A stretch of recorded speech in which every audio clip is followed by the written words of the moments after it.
Hello team and welcome back to the Football Social live on Soccer AM and Football Daily's YouTube pages. You're joining us for Liverpool versus Crystal Palace, the first game at Anfield in 105 days, and the home side need 5 points in order to secure the title. Looking to stop them are Crystal Palace, an in-form Crystal Palace who have won their last 4 games, conceding a big fat 0 goals in the process. So they'll be looking to replicate that sort of defensive form here, won't they? It's going to be tough for them, though. Liverpool have won 22 games on the bounce at home and remain unbeaten in 55. Although Crystal Palace have proved their hoodoo side in recent years. More wins and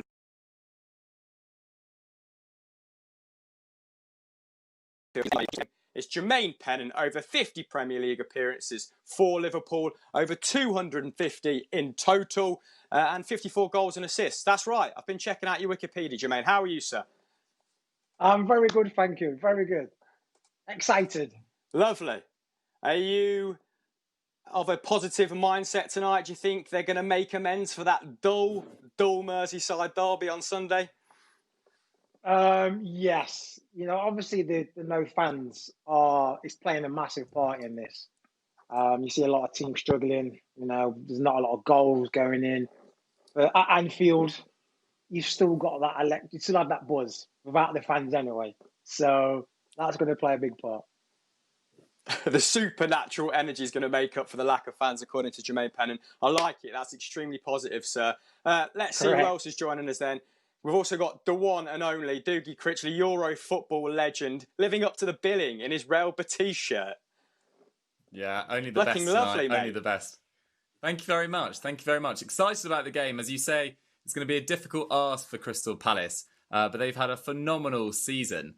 In 9th at the moment, if they win tonight, they'll be just 4 points off Man United, who obviously won earlier against Sheffield United.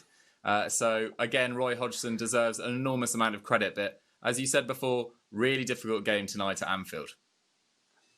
Yeah, and if they win another game, if they win here, that's 5 on the bounce, and that's their best sort of run of form since 2014. So it'd be one for the record books. Will Brazier, you still there, mate? You know, have you bothered to log in? There he is. Just thought I would today, mate. How are you? I'm good, thank you, mate. What do you make of today's game? Are you excited? I need you to bring the noise like you normally do. And, of course, what are you here for, Will?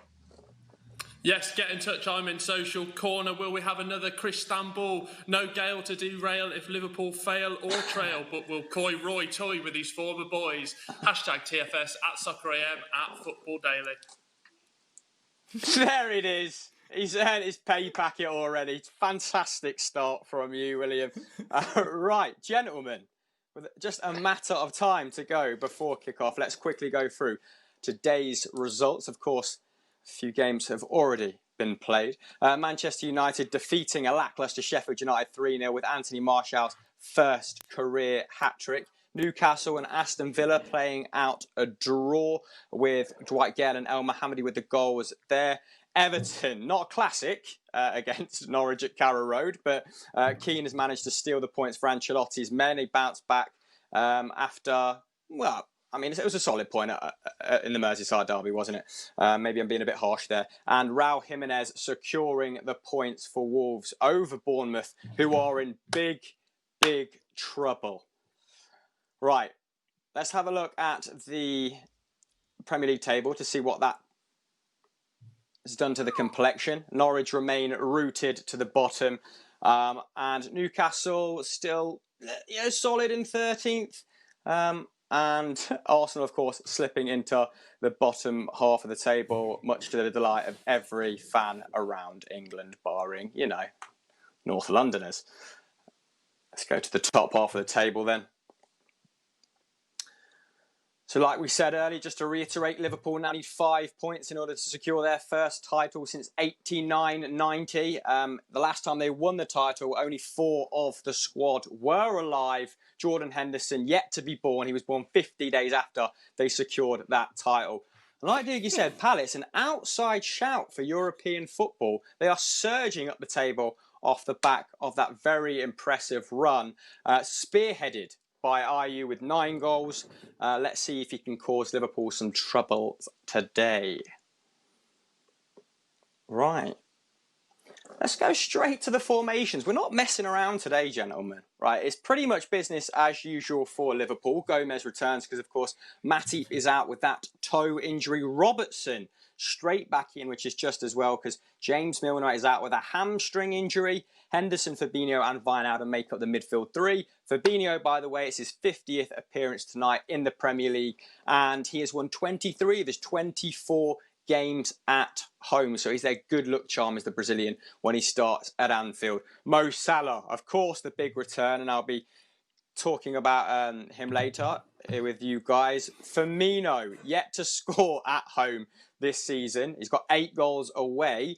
Let's see if the lack of crowd has any bearing on his mentality. And Sadio Mane is the scourge of Crystal Palace. 8 goals in 10 against Hodgson's men. Right, Crystal Palace. I won't wind on as long for Crystal Palace, gents. You might be getting bored by now.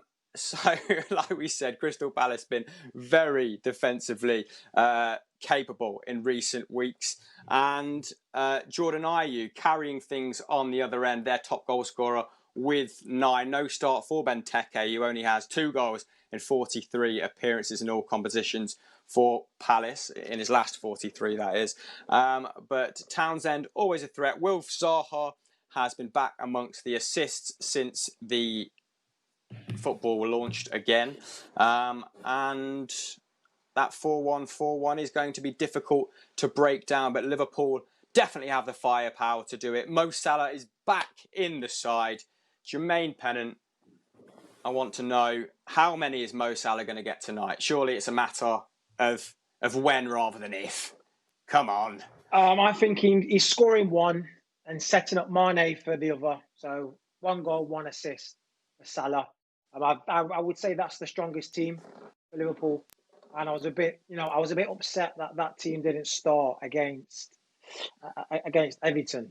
But yeah, and I'm glad to see the starting team, the strongest 11 is out now. Because they really need to get these points on the board. What did you make of the match against Everton? Did it reveal anything about Liverpool sort of post lockdown? Because, of course, going into the enforced break, they weren't in the best run of form, let's say, coming off the back of 2 defeats to Atletico Madrid. Do you think, is there any sort of end of season trepidation there, or do you think they'll just get the job done here tonight? I think they're just getting the job done here tonight. I don't think you can read too much into the performance against Everton. 1, because it's a Merseyside derby. They're always tight. They're always a bit ugly.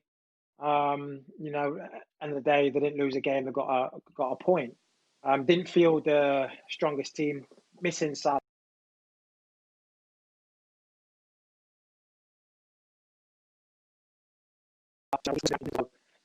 And without the fans in the current climate. So with all them, putting together, you can't really read too much into it. But now they've came back from the long spell off the Premier League. Second game now. Hopefully they're all fired up and ready to go. I love it. Doogie, Crystal Palace. Klopp has won the last 4 meetings with Roy Hodgson. Can you see their old manager causing any upsets here? What do you make of those lineups, buddy? Well, he'll be absolutely desperate to. Obviously, it wasn't the most successful spell he would have wanted in charge of Liverpool back in sort of early 2010s. But it's going to be a massive ask. I mean, that first choice centre-back pairing of Gomez and Van Dijk is back. Robertson adds so much dynamism and sort of defensive capabilities on the left flank as well. I am slightly surprised that he hasn't gone with Naby Keita again in midfield. I thought Naby Keita was probably one of, if not their best player against Everton. Adds so much needed sort of dynamism. He looked back to his sort of RB Leipzig best, which we haven't really seen since his move from Germany. So slightly surprised about that. But yeah, there's no comparison between Minamino and Salah at current.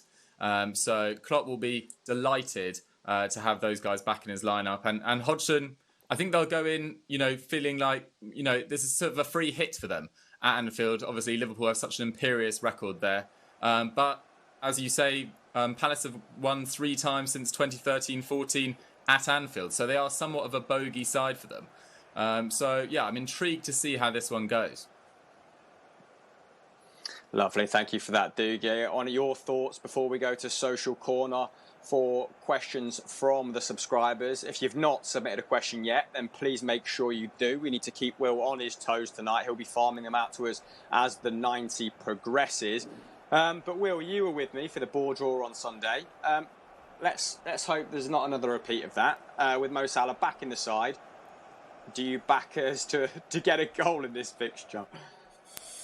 I hope so, yeah. I think one of the key takeouts for Liverpool was they changed that back 4 3 or 4 times in that Everton match and still managed to keep a clean sheet. So they've got that solid base to work from, and hopefully we'll see Trent and Robbo flying forward. And even speaking to the old stat man Dave, who includes in the title, he loves his stats. He was saying how crosses have been so important in this restart. So get the ball into Firmino, Mane and Salah, and we know how deadly Trent is with that right foot and Robertson is with that left one as well.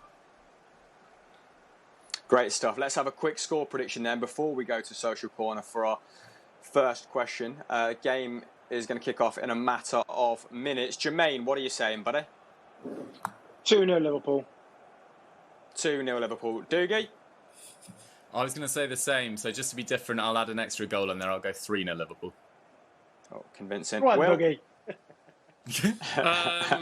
I don't know, actually. I was looking at it earlier, but I've actually gone for 3-3. Okay. Wow. Really, you're all right, mate. Really, you're okay. Yeah, lockdown's getting to me. Yeah, you can tell by this haircut, Jimmy. Yeah, it's definitely not all right on the evidence of what I'm seeing in that little box. Right, we've got 3 minutes, gentlemen. Let's have one question then, just to wet the whistle, William. Have you got one that's worthy of leading the charge there? Yeah, let's change our attention towards Crystal Palace. Obviously, we spoke a lot about Liverpool. Jermaine, for you, I'll start with you. Wilfried Zaha, where will he be next season? I reckon Man U. I reckon he'll go back to Man U. Going back? Yeah, I reckon he'll go back to Man U. What's the thought process behind that? I don't know, because I think he's a better player than Daniel James. Obviously, he had a rough time there, hence why he didn't play so well when he moved on back to Palace. But I think now he's matured. He's grown into the game more better, and I think now the way Man U play, he will probably suit them better now than they did when he first joined. Do you subscribe to the notion of never going back to an ex? Well, I've never lived by that rule, pal. Doogie, straight to you. I am not going to actually agree with Jermaine. I think he's going to stay at Crystal Palace. I mean, he's on such a hefty wage there. I think he's on £125,000 a week. He's got quite a few years left remaining on his contract. And after the season he's had, I think he's been quite disappointing this year. And I think Crystal Palace fans would admit that himself, at least in terms of his goal output. I think it's only 3 goals in his last 32 games. So I'm not really sure who's going to be wanting to pick him up for... Palace were asking for £70 million last summer. And I doubt they're going to drop that considerably despite the coronavirus pandemic. So I think Zaha's not going anywhere for the rest of his career, to be totally honest. I think Crystal Palace fans will be delighted with that. Hammer, what about you? Some big shouts already. How do you follow up those 2 very brazen answers? We've got one returning to, a resurgent Manchester United and totally staying put. He has obviously voiced ambitions to play in the Champions League, but that was prior to getting a considerable increase on his contract to Crystal Palace. They've, of course, made him the best paid player in their club's history. So they've done their part to retain his services. And he has delivered, maybe not so much this season as in times gone by. But, I mean, Jermaine will be able to tell us about this more in detail. But wingers, their prime generally extends to 27, 28, 29. Will a club be wanting to part ways at the top end of the Premier League table with £70 million to get Wilfried Zaha, a peak Wilfried Zaha, for maybe 18 months? Perhaps not. The game has kicked off. I'm going to cut my own answer short to deliver some price boost from our sponsors at Sky Bet. Oh, here we go. Here we go. Now we're Indeed, talking. Doogie. He's excited. Why Love not? a Van prize Dijk to boost. score a header, always a threat from set pieces, isn't he? I think his aerial win rate is around 70% as it stands. So that was 7-1, now 8-1. Salah to score a hat-trick. Love the optimism by the guys in the gallery. 25-1 that now stands at. Alexander-Arnold to score from outside the penalty area, averaging well over a shot and a half per 90 this season. So he's going to have an effort at some point, that is for sure. Will it find top bins? Who knows? Odds accurate at the time of recording and are subject to change. You have to be 18 plus to play along. I now feel and look twice that age, judging by the preview box. So yes, we'll be updating you with a few more bets as the game goes on. But the beautiful thing about this show is that we're in the control of you guys at home. So get your questions into Will, and if you're joining in for the first time, then make sure you subscribe to both Football Daily and Soccer AM. Right, Will, I think enough on Zaha. I think the guys answered that better than I did. So let's have another question then to get the ball rolling. Yes, this one's from Nuno. He said, should Liverpool fans be worried by their drop in form? Only 2 wins in their last 7 games. Jermaine, are you worried as a Liverpool fan? Absolutely not. Not at all. I'm not remotely worried. We've got 8 games left and we need 5 points. We're cruising. I'm sitting back enjoying this game. 3 points and all I need is 2 after that. Take care. Mate, don't worry about it, pal. We're flying. Have a drink as well. That's that one, sir. Dude, what about you? Yeah, I'm kind of with Jermaine. I don't think there's any reason to really panic, but I don't think Liverpool will want to end this season on a damp note. They've got the potential to do something really, really special in terms of a record points tally, in terms of the most wins in a Premier League season. So you just don't want to drop the ball at this stage. And their performance against Everton, albeit with a changed 11, wasn't great. But, you know, after nearly a third of a year out, I mean, I don't know what people were really expecting. I'm not going to hammer them for that, but they did get pretty fortunate. We're expecting a goal, mate. Yeah, I mean, well, Alisson made a great save from Calvert-Lewin. Tom Davies hit the post as well. I mean, in the end, it turned out that Everton were probably unlucky not to get the win out of either side, despite only having about a third of possession. But yeah, I'm with Jermaine. Nothing too much to worry about for Liverpool. They'll just want to finish with all those records in the bag.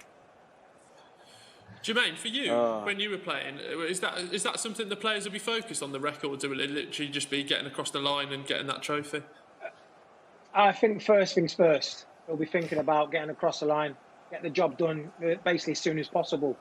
Then after that, everything's a bonus. Then they'll go on, all right, let's see if we can get this 1 game at a time. Let's see if we can get 3 points here. Okay, we X, Y, Z points off the record. Let's try and go again. So first things first, get the Premier League under the belt, and then they'll see where they are after that. Lovely stuff. So, Jermaine, Absolutely. we spoke about in the build-up to this game, Liverpool's imperious home form, unbeaten in 55. Of course, you witnessed firsthand what it was like to have the Anfield faithful behind you. Just how different of an experience you think it will be for those Liverpool players playing in an empty stadium? Because, I mean, I imagine it was an easy adjustment for Arsenal players because the atmosphere is pretty dead there as it is. But they certainly do put the wind in the sails, don't they, of these Liverpool players? I wonder if Dave Jackson's listening to this. I hope so. No, listen, it's going to affect all the players because this is what we strive for as a professional footballer. You go out there with the fans, the atmosphere, it spurs you on. It's like an artist, a music artist performing in a concert with 0 fans. You know, he's not going to be energetic as he would, you know, trying to please a crowd. So it does have an effect on some players. Some players are performers, are showstoppers and perform to the crowd. So it will have an effect. But Liverpool seem like they've got it under control. They're very professional. So hopefully, you know, they can just, you know, keep focused and not let the no atmosphere get to them and put on a good show. For me, please.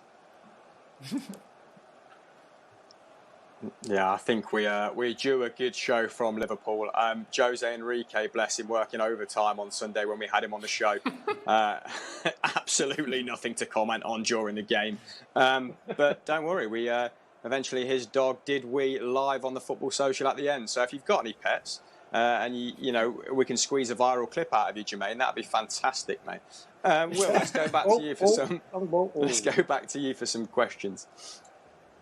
And then, well, it was to sort of double down on the Liverpool question. There was one in here from, I can't find his name, but it's a great question. It was basically, where do Liverpool need to improve, and what specific players should they be looking at?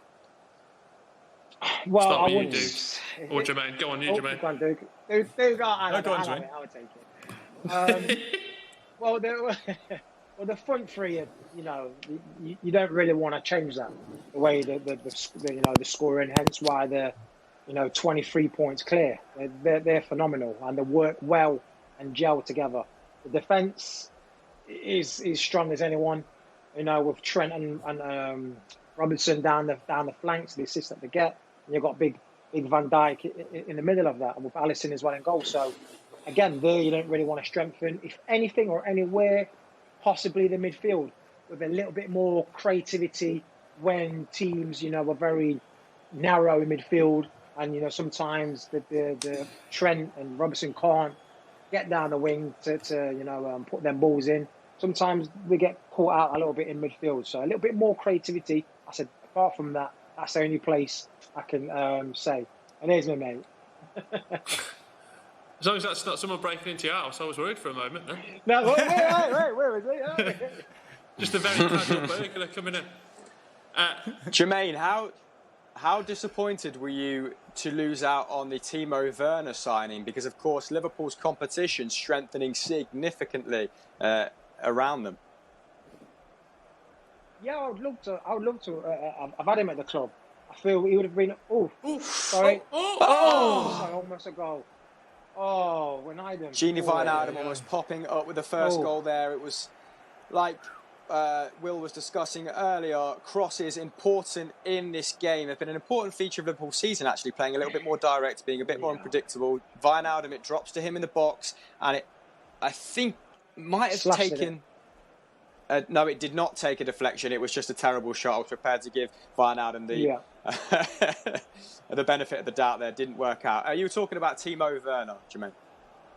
Yeah, I thought it would have been a good addition to the squad. I think, it would have been a lot more prolific than Origi, which you can't, all the Liverpool fans love him for what he did for the Champions League, the final in Barcelona. He's kind of a cult hero now, but I feel a bit more just when maybe Mane or Firmino or even Salah sometimes are not on song, you put Werner in there, who's an out-and-out proven goal scorer. I think would have been a great addition for Liverpool. A little bit disappointed, but, with the front three, you can't really blame him to maybe want to get another player to unsettle that. So, catch-22.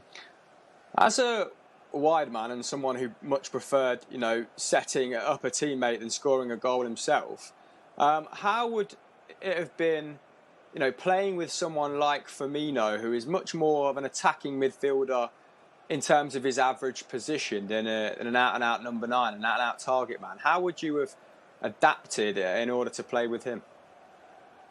I think I wouldn't have stayed as wide as I would have in previous teams, because I've had a lot of big men to aim for playing in my position. So with him, I'd have adapted, maybe coming inside more, where we can play them inside the left back and the centre back, them kind of dicing, piercing balls.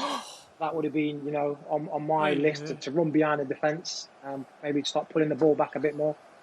But I'd love to play with him because he can find, he's quicker, he's clever around the box, and it would have been a joy to play with him.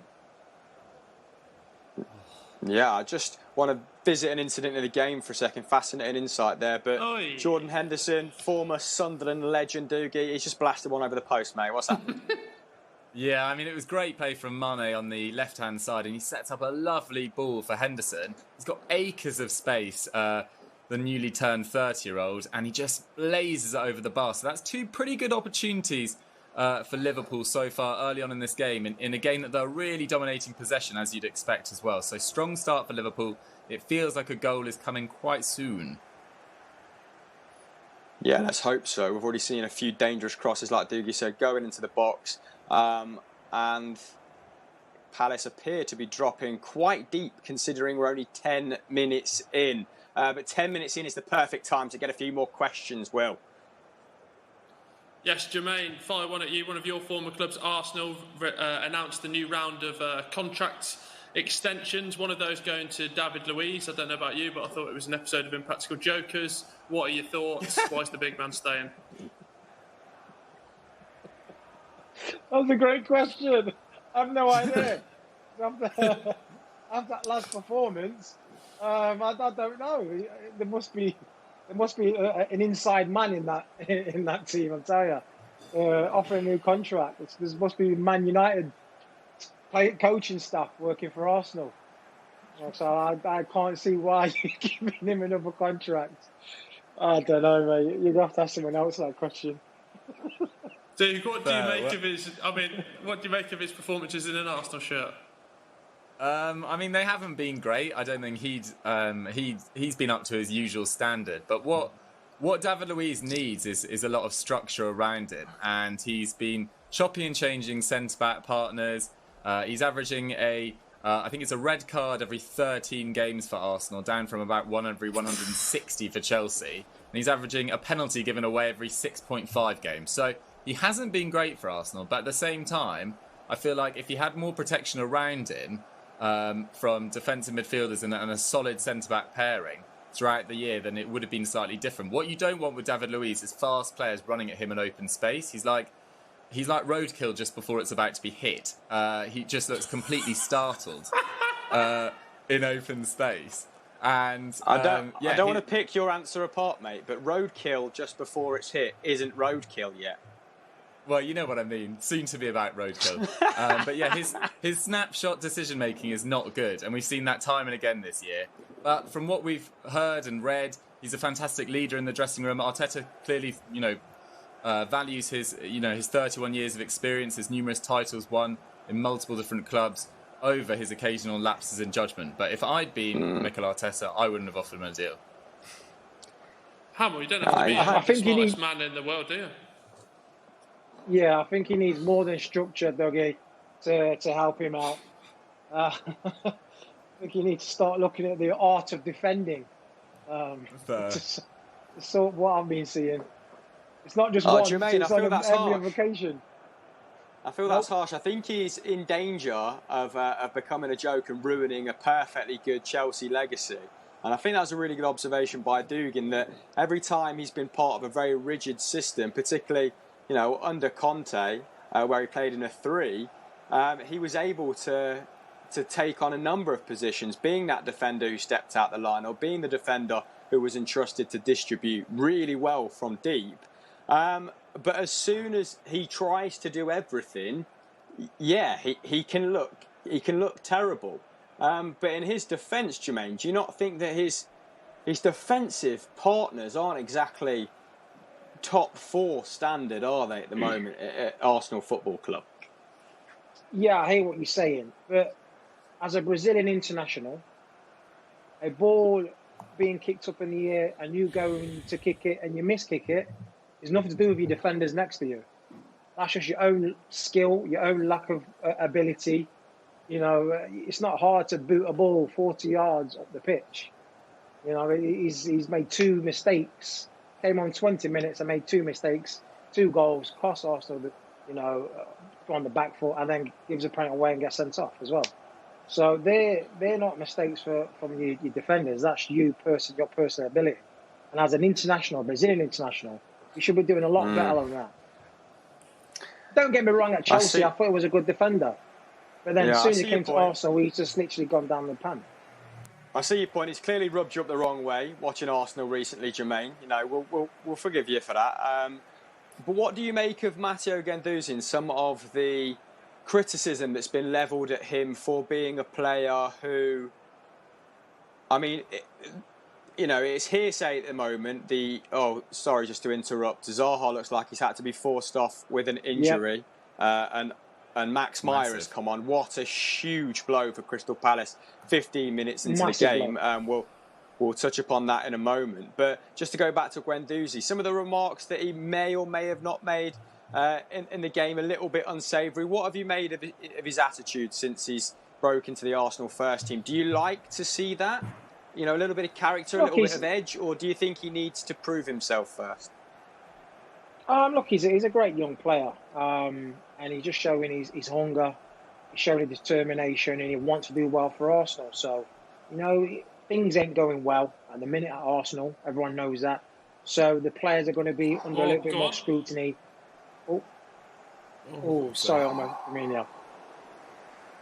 Little soft shot inside the box. Doogie, what happened there? Firmino almost scoring his first home goal of this campaign, but ended up to be, it's a startling stat, that, isn't it? No goals at home. I think it's 8 or 9 away from home. But he opened his body up, tried to curl it into the bottom corner, but it just didn't have quite enough power on. Wayne Hennessy was able to quite easily get down to his left and stop it. But again, another promising sign from Liverpool. We've seen them looking dangerous from crosses, but that was a counter-attack looking good. Good play from Mane to play in Firmino, and he just didn't take advantage of it. Will, as someone who loves a maverick, Christophe Dugarry being your sporting hero, what do you make of the Guendouzi situation? I mean, you're doing your best to replicate his hair, but what do you make of his performances and otherwise on the pitch? I don't know. I feel a bit split on it. Like, part of me feels that's what Arsenal need, a bit of fight and a bit of grit in that sort of CDM position. And even the way he reacted to what happened with Leno and was in Malpays here for the whole game. But then it just feels like the same old Arsenal from 10, 12 years ago. Like, they've not mentally, they're so weak and they haven't improved over that time frame. It's just, if you're running the club and paying David Luiz over 100 grand a week, like, who's making that decision? I got to see him, maths, but even I think that's not the smartest sum to be putting through. Maths notoriously difficult at GCSE, mate. Don't worry, I struggled as well. I think maybe some of the rationale there is that it's probably this summer going to be difficult to recruit. Clubs are either, going to be unwilling to sell or won't have the sort of capital to buy maybe some of their desired targets. So just easier to retain players. So maybe he's benefited from the circumstance at the moment. Of course, Cedric Suarez and Mauri both getting, was it Mauri? Sorry, correct me if I'm wrong, Doogie, but new deals. And they've barely played, 20 plus games for the club combined. So I think it was pretty much salt in the proverbial wound for Arsenal fans that he made that mistake, and then the contract renegotiation was announced. But let's see how he does from here on in. He might have a positive impact in the running. They're not exactly well stocked for options, are they? Right, let's have some more questions then, mate. Yes, let's move back to Liverpool. And speaking of young talent as well, Jermaine, how bright is the future for Liverpool? They seem to have a first, second, and we saw that third team in the FA Cup beat Everton as well. Yeah, it's very good to see. They've got some great players. Ryan Brewster's doing fantastic at Swansea as well, scoring a few goals, 2 at the weekend. So, up front, they've got options. The young Jones, left back and left wing. He looks great. They've got the young Harvey as well, Harvey Elliott. So they do look like they've got a young crop of youngsters be able to. Which one are you most excited about, Jermaine? I think Ryan Brewster. He looks quick. He looks very, very quick, and players with pace, excite me because it gives defence all sorts of problems.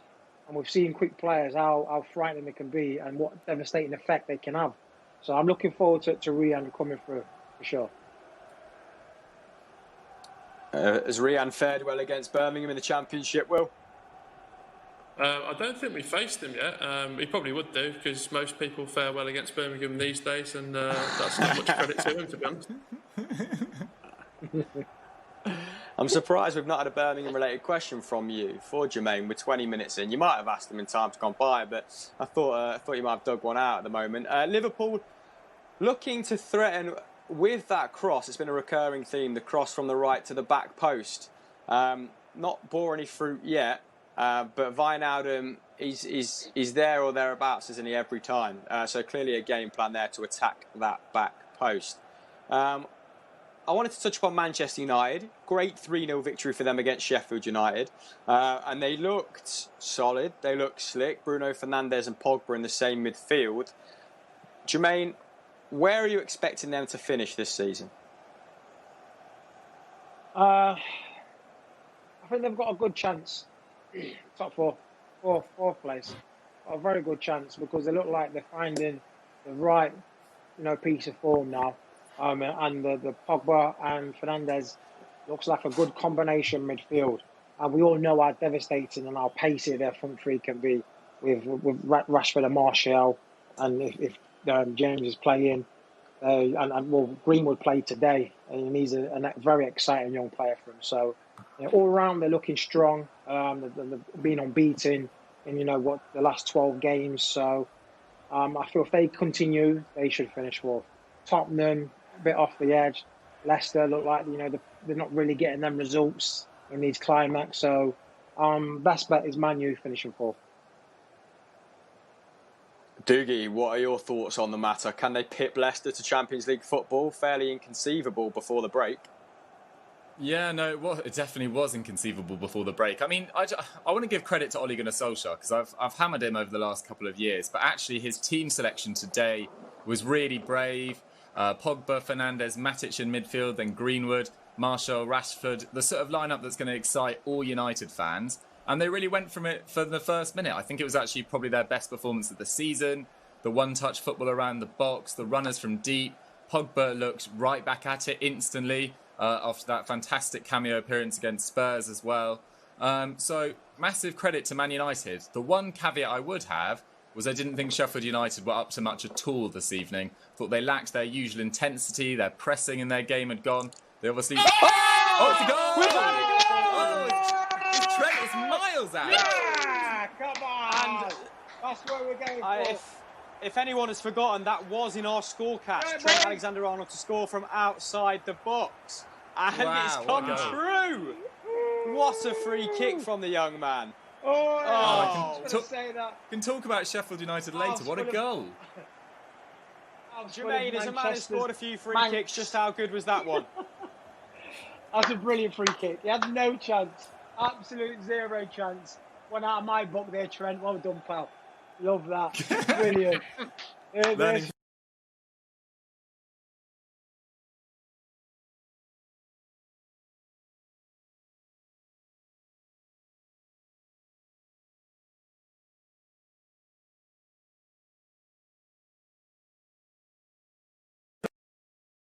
Come on. Hey, well, he's become known for his,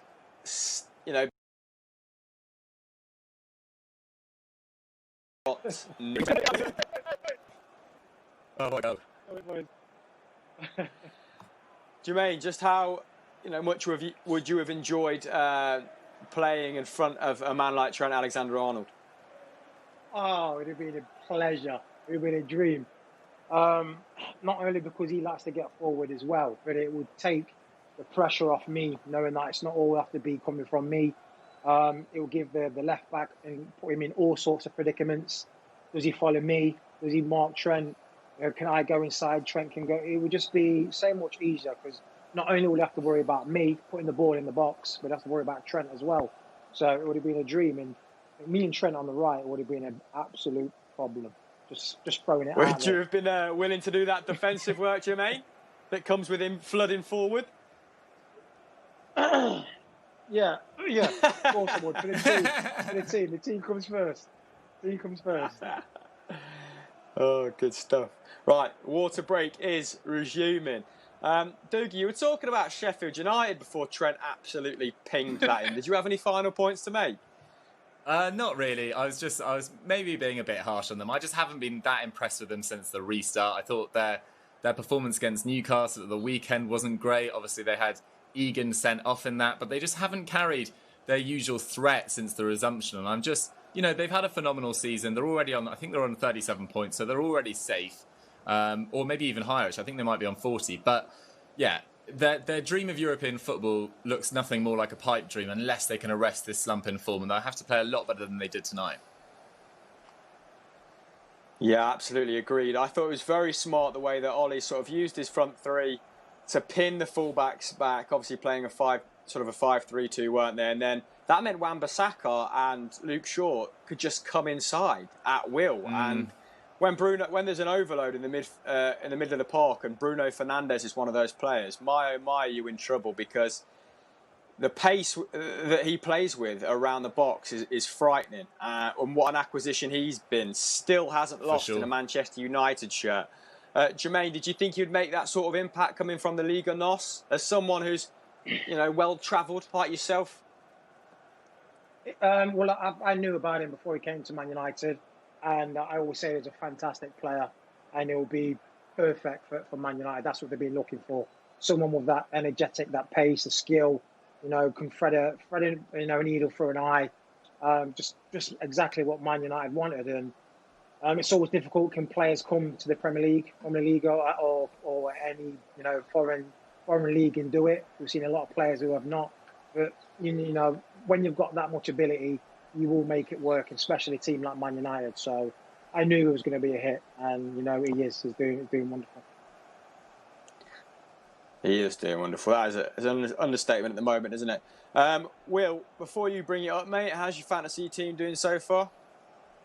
Yeah, good start to the day, Chris. Thanks for getting in touch. Rashford made him captain, took him out for Aguero, 2 assists there, so obviously double points. Looking for a Van Dijk clean sheet here. Also got Willy Bolly with the centre-back clean sheet. And the old Traore Jimenez partnership strikes lucky for me again, Chris. So sitting pretty on about 36 points so far after the game week 31 started off.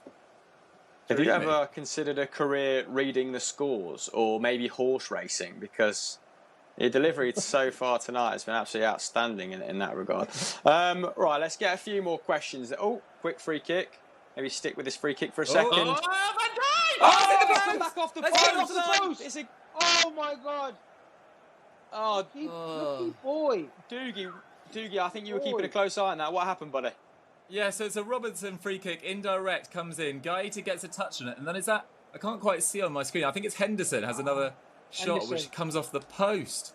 He connects with a half volley really nicely, bounces through Gary Cahill's legs, hits the post, and Van Dijk then has another shot, and it's cleared off the line. It's all go. It's another corner for Liverpool, over the bar. Oh. Wow. Good stuff. Good stuff. We've had more drama in 28 minutes than the full 90 in the Merseyside derby. But, so all is forgiven from a Liverpool standpoint. I don't think Liverpool have lost since you've featured on the show, have they, Jermaine? Do you know what? That's a fantastic stat. This is why I love coming on the show when Liverpool are playing. He's the football social's good luck charm. Right, just a quick reminder then, if you haven't had a question asked, then that is what we'll be doing for the next 60 minutes plus. So please get them in the comment box below. Subscribe to Football Daily and Soccer AM. These streams are going to be coming thick and fast, and we've got some absolutely fantastic guests lined up, including for tomorrow's tie, which we shall reveal at the end. Another long ball collected there by the Crystal Palace keeper. So the perfect time to get a question in. Yes, start with you, Jermaine. Lots of questions coming in about Trent Alexander-Arnold. We were just speaking about him. But could you ever see him change in position to a right winger or even a central midfielder? Look, he can definitely play in the midfield. He's not going to be your typical electric, fast-paced winger, but he can definitely do a job as just a normal right centre mid. But I think his best position is right back, because you get more time and more space as a right back, because more times than not your winger isn't going to be tracking all the way back to stop you from putting that cross in. your left back has to deal with the winger that he's defending. So I think he will prefer it being a right back, getting them balls in the box like he's been doing. Dude, do you think it's mad how, I mean, I used to play right back, and that's because that's the only position I was allowed to play to not cause the most amount of trouble. But now it's becoming sort of a sexy position, isn't it, being a fullback? I mean, it was the same with me, Will. I was only allowed to play right back as well. But I mean, fullbacks in the modern game, particularly in a 4-3-3, which is sort of in vogue at the moment, are the sort of some of the key attackers in the game. And we've seen it not just with Liverpool this year, but we've seen it with Bayern Munich, with Kimmich and Pavard and Alphonso Davies on the left-hand side. We've even seen it at Juventus this year with Juan Cuadrado playing so well at right back as well. So we've seen a lot of wingers converted into fullbacks this year to devastating effect. But in terms of changing Trent's position, I just think why bother? I mean, since the start of last season, I think he's on 24 Premier League assists, which is more than anyone else in that time, which will probably be toppled by Kevin De Bruyne in a couple of weeks. But yeah, just a phenomenal player who, over the last 2 years, has probably been in the top 3 right backs in the world consistently. Hasn't really had a drop off at all. So full credit to him. Yeah, I think Pep Guardiola probably has a lot to do with the evolution of the fullback in the modern game, doesn't he? Starting with Dani Alves, perhaps. I can't profess to know much about who was playing fullback when Jurgen Klopp, his pressing machine, his Geiger pressing was introduced to Dortmund. But I'd just like to clarify, I also started my career at right back, and that's probably why we all talk about football instead of playing it to any high standard. Liverpool, the lion's share of possession, I'll get the specific figures for you soon, but they are camped in the Crystal Palace half, and Jordan Ayew conceding a foul deep into his own half, which is a good indication of how up against it Crystal Palace are at the moment. Doogie, we were speaking about what players Arsenal could need when we shot today's Sunday vibes, but if you had a modest budget and you wanted to future-proof this Liverpool side, Timo Werner is gone now, what position do you cover first and foremost this summer? I think in terms of a real necessity, we can look at sort of depth on the wings and at centre forward, but I think Origi, Shaqiri can do a job there. Minamino too, developing nicely. What I would really go for is a left back to cover Robertson. I think he's played 49 games this year already, and over 90 over the last 2 years. We just saw another free kick from Fabinho blazed over. So I would go left back definitely, because we'll see Milner's filled in for him there on occasion, but Milner's what now, 33, I believe, so that can't go on forever. So a deputy left back, which is quite difficult to find in today's market, because not that many people will want to go and play second fiddle pretty much every single week to Andy Robertson. I would suggest someone like Sergio Reguilon at Sevilla, if they could get him from Real Madrid, because he's been on loan at Sevilla this year, that'd be fantastic. But they might have to drop down a sort of tier of quality and go for someone like Tagliafico from Ajax maybe, or sort of shop around that sort of bracket. But definitely a backup left back as a sort of matter of urgency, I would say, because they will get found out eventually, I would have thought.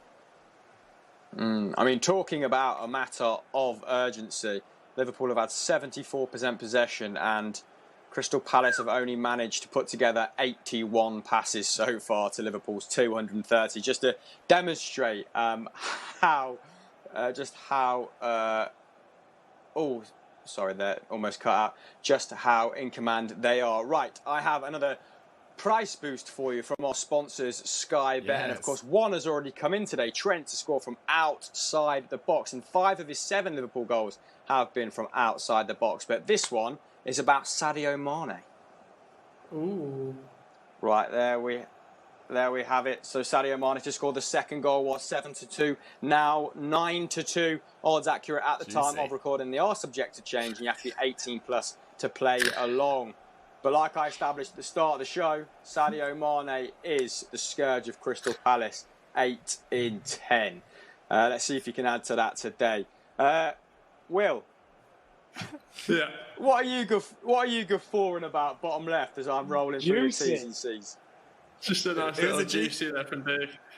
It was a juicy price boost, mate. You got to say what you see. Juicy, okay. Oh. Is that replaced the Viking clap, yeah?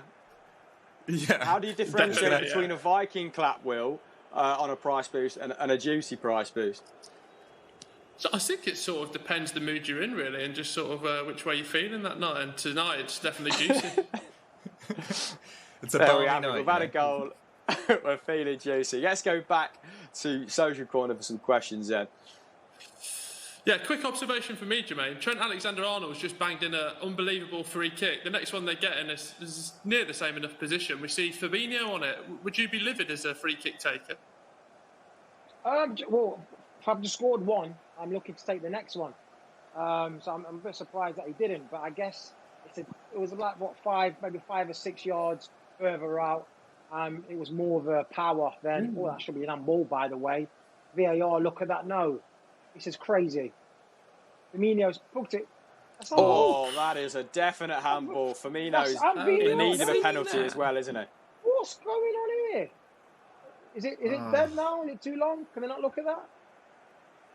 I think it's gone now. It is now past. I have been told by the chore dog in the booth.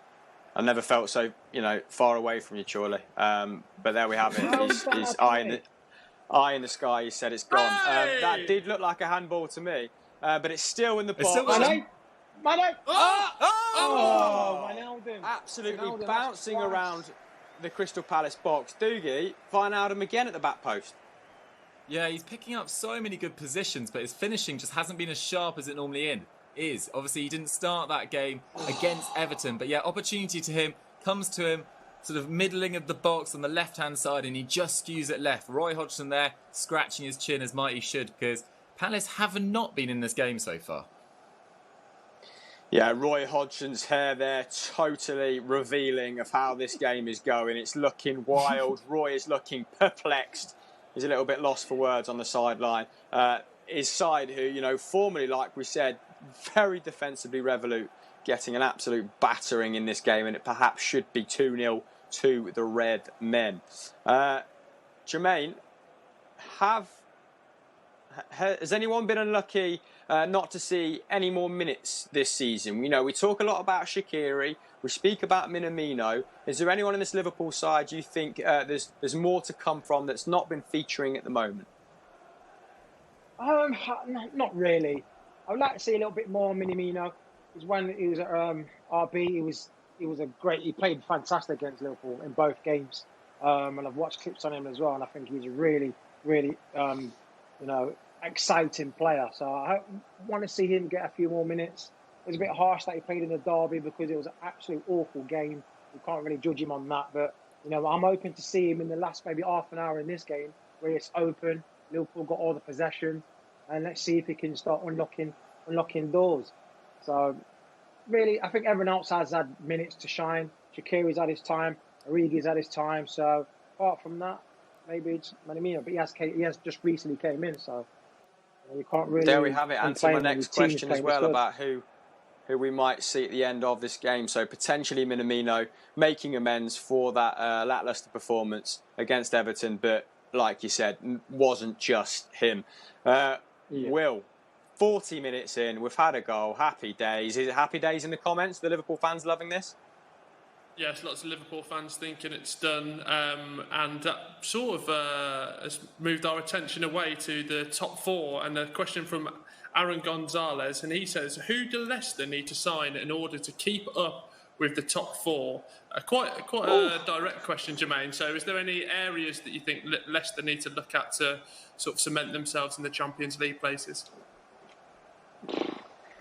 I think all over, really. They've only got really Vardy up there, Iniacho. It's always good to get another striker, but saying that, Vardy is the top goal scorer in the Premier League.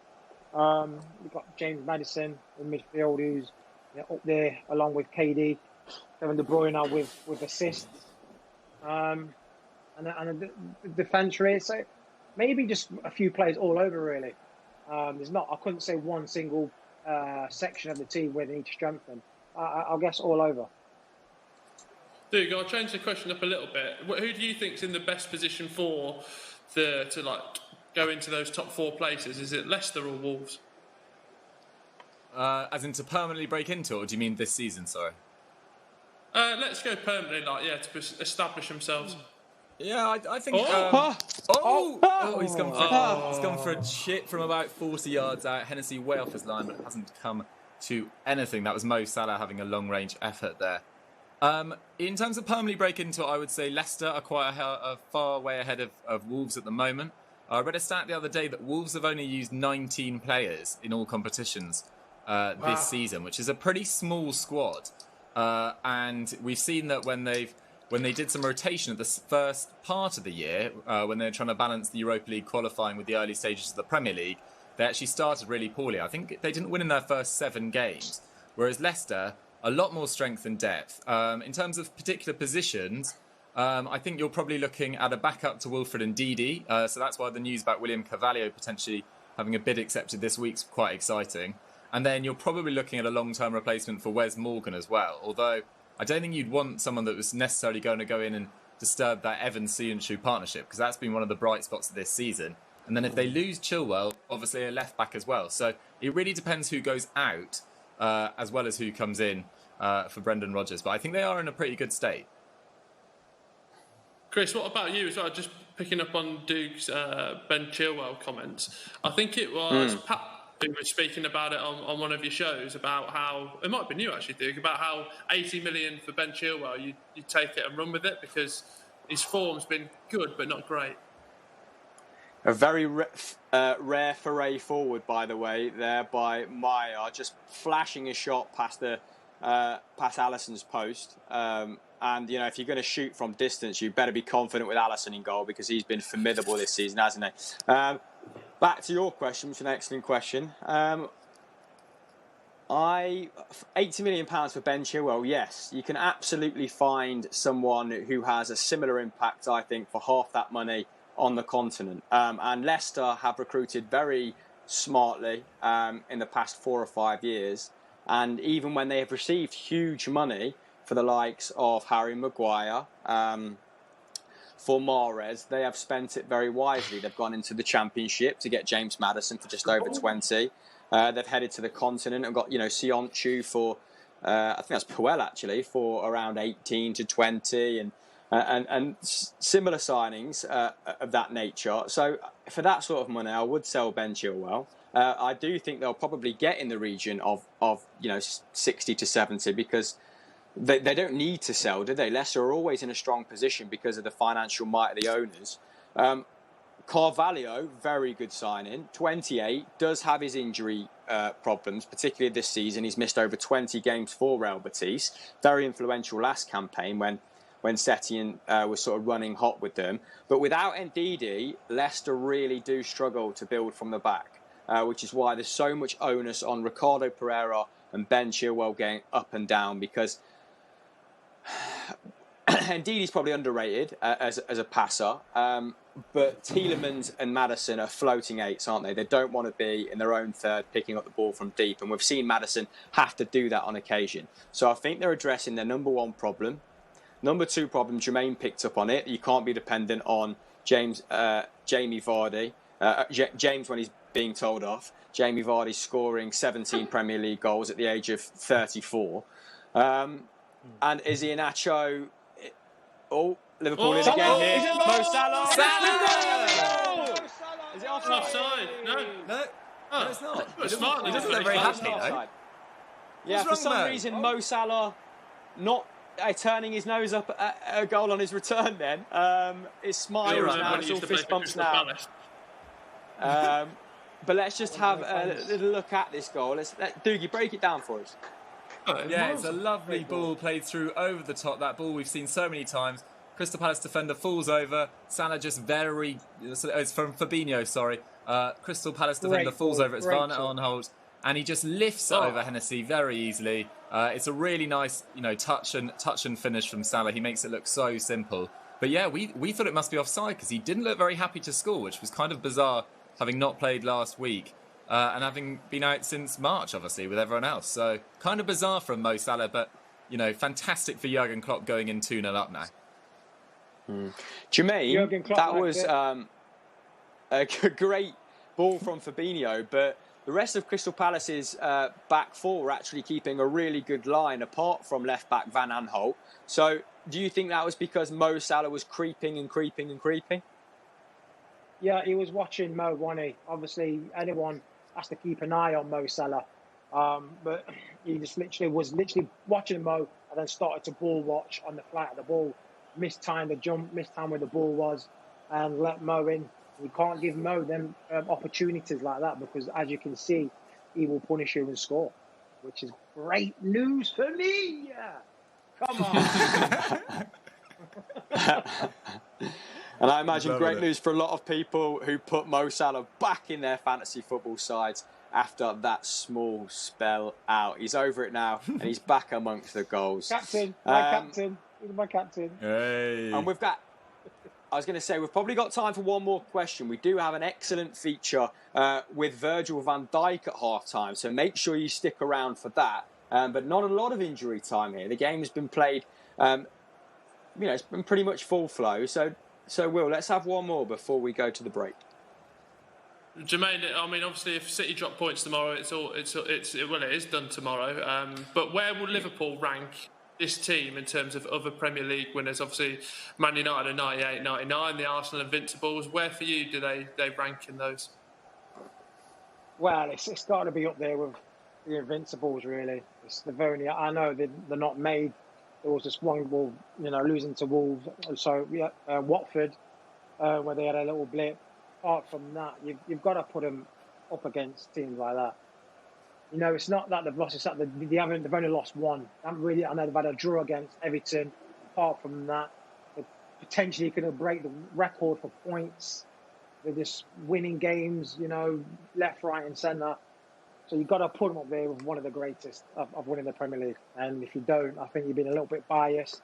I'm certainly being biased.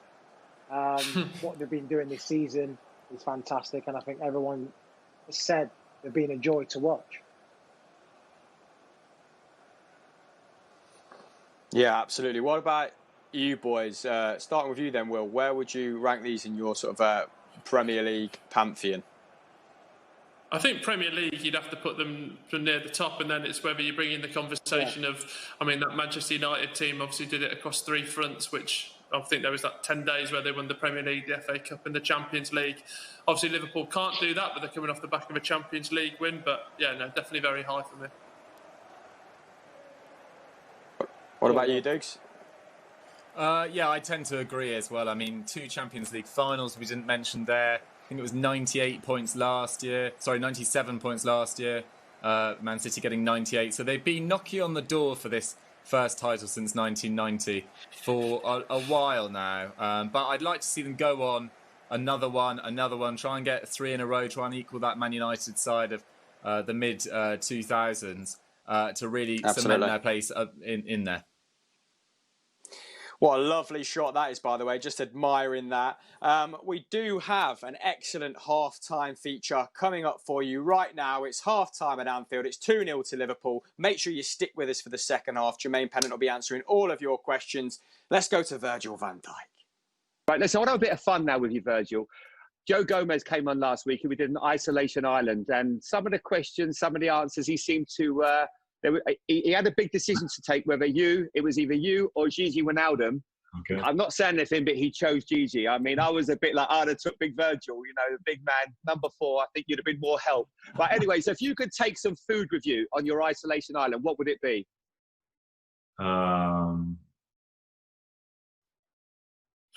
That's a difficult one, though. What kind of food? You're probably bored of food right now. I mean, what are you eating at the moment? Are you, because you've had sort of 5-6 weeks off now, are you finding you're tempted to have a little bit, maybe more ice cream or a bit more dessert, or no, or are you still looking after yourself? No, the club is looking after us, to be fair, though, so they are doing very well. But I know, obviously, I'm at the age as well. I know that you have to look after yourself, food-wise as well. So, but yeah, what to take? I would take fruit. I think I would take bananas and stuff. But it's or rice. But yeah, you can't cook it, I think. Or maybe you're a vegetarian? Do you eat meat or not? No, I eat meat. Yeah, but you obviously I don't know. It's difficult. All right. What box set? What are you watching at the moment? What would you take with you?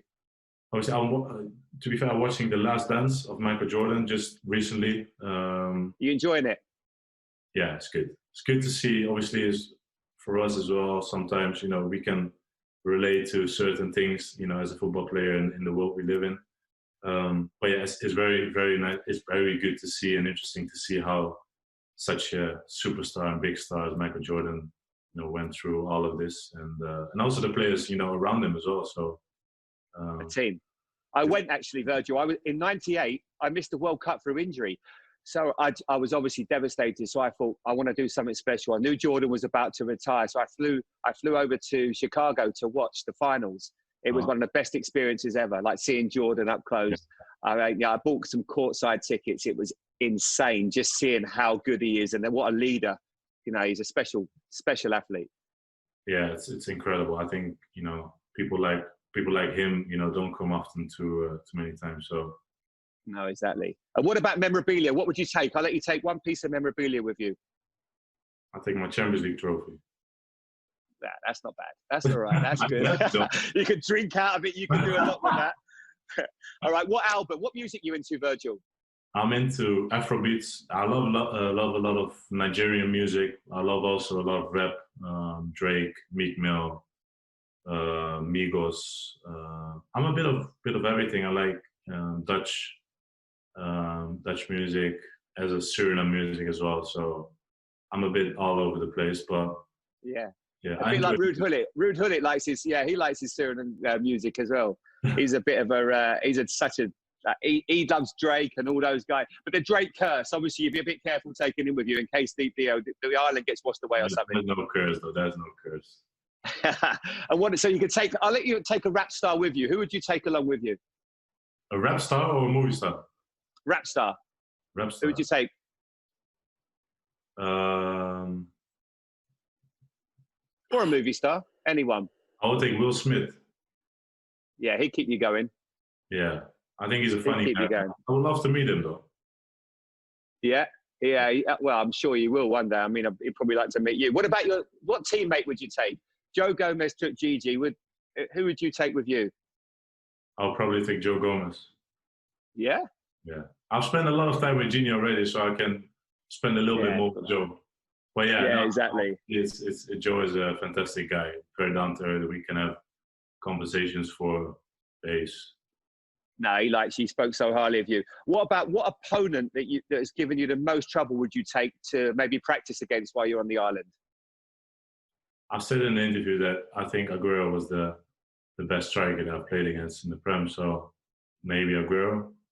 Yeah, that'd be a good. And he might be able to make some, get some nice Argentinian steaks as well. So he's doubles up. He can hook us up.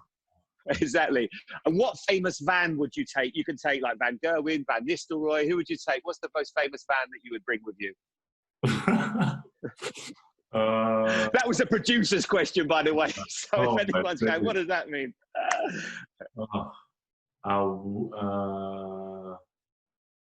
Wow. I would probably say Van Nistelrooy. Van Nistelrooy, yeah, exactly. Well, listen, maybe I can use. Maybe I can. He can help me with finishing as well. He was a fantastic finisher.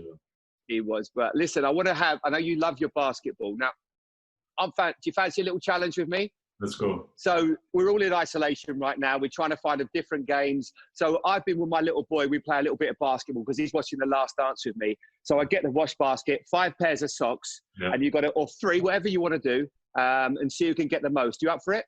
Let's go. All right, I'm going to use my wash basket. So don't show me yet what you're going to use. I'm going to just set it up out there. All right? No worries. Yeah, you got me there, Verge? I can't believe you've thrown that one in, by the way.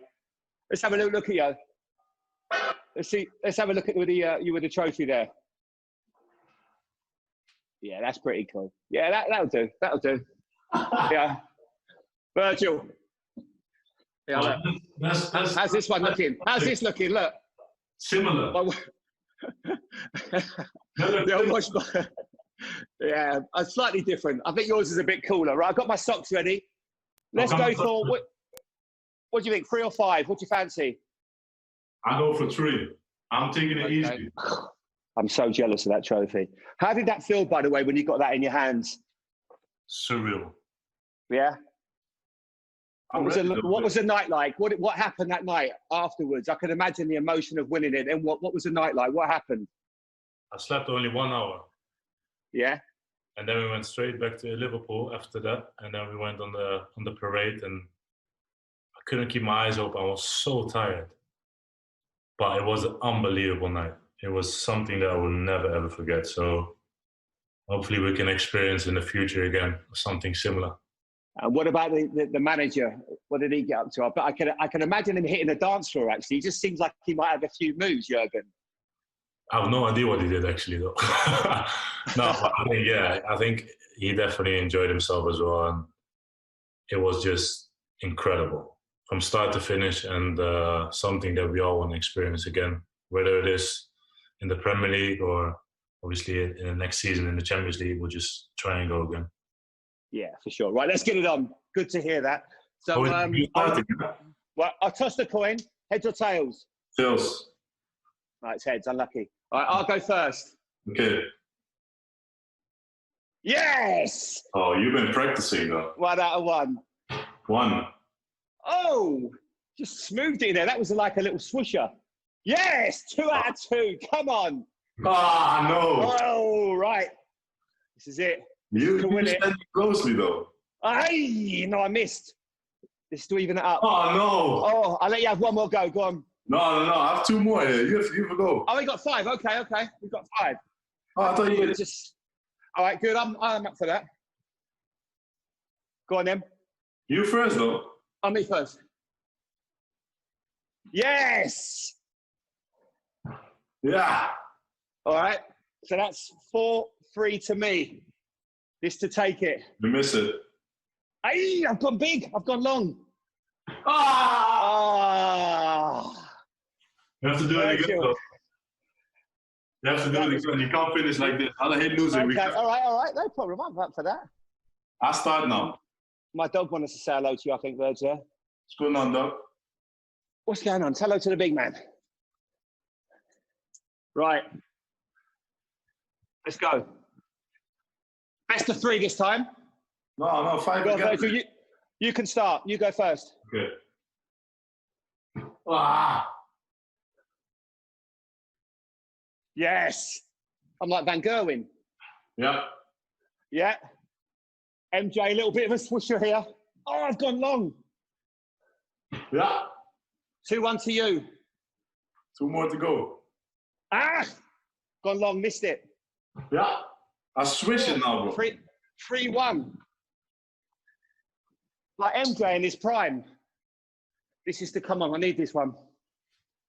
Yes, 3-2. Ah! Oh, to even it up. Come on, Redknapp. You miss it.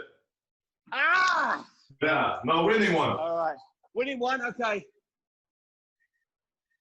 I'll tell you what to do. Shoot out. 1 go. 1 only, okay? Why? You're in a rush now? No, I just don't want to. All right, I'll play as many up me. I'm here all day, trust me. Let's I don't go. want to waste your time. All right, let's go. Let's do it. You start. All right. Okay, I start. By the way, you're not winning. This is it, Verge. This is it. Let's go. You're stepping forward, though. I see you. I know, yeah. I just tried to drop one in there. Yeah. Oh, no, I've lost my rhythm. Oh, no. That miss? Yeah, miss. Hit the rim. Yes, 1-1. Ah! He's gone. He's gone. Yes, 2-1. No! Yes, I've got him. I have to make this one. Otherwise, it's shootout. 3-1. It's over. It's over. But that was good. I played 3 quick ones here now. Virgil, I think you won on the basis that you're using the Champions League to throw socks into, and I'm using a wash basket. I would love to have been able to do that. Right. Virgil, great. Thank you so much for joining us and being a great sport. That was good. Really good fun. So any other basketball fans in the team? Who else does a bit, likes their basketball? Dejan Lovren. Yeah. Joao Matip. Well, they had a good Croatian player, didn't they? What was his name? for the play for the Bulls. Yeah, Kokic. Yeah, what's his name? Kokic. Yeah, Kukoc, I think. Kukic. That's right. Yeah. No, it was great. So I can't thank you enough for joining us. It was great fun, Virgil, and to say that I beat Virgil van Dijk in a basketball challenge, my kids are going to be very proud of me. Congratulations, man. Enjoy it. I would definitely shout it out of the window if it was you. All right. Nice one. Virgil, thank you so much for joining us, and stay well, stay fit, look after the family, and fingers crossed you won't just have the Champions League trophy in your hands or in your house. You'll have a Premier League trophy very soon as well. Hopefully. You stay safe as well. All the best. Thank you, mate. Thanks for your time. Pleasure. See you. Well, there we have it. Great interview there by Jamie Redknapp. Not many people beat Virgil van Dijk at anything, do they? Unless you're a Carlson, who thinks he's not even in the top 3 centre-backs in the world.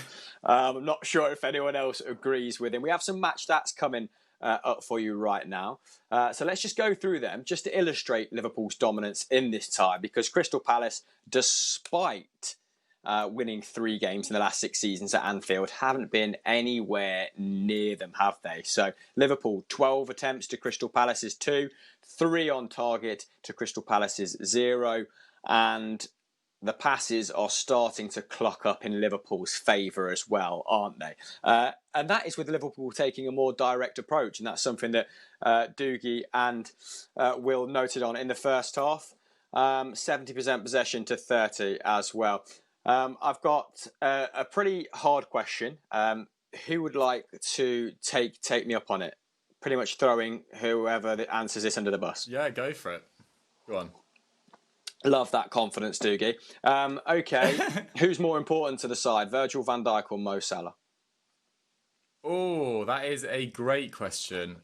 I would actually weirdly say Mo Salah. I think most people would probably think I'd say Van Dijk, but I feel like the drop-off in quality between Van Dijk and Matip, so if it was Matip and Gomez, is a lot less than if it was Shaqiri or Origi for Salah. I think Salah, it's 70 goals and 100 Premier League games for Liverpool.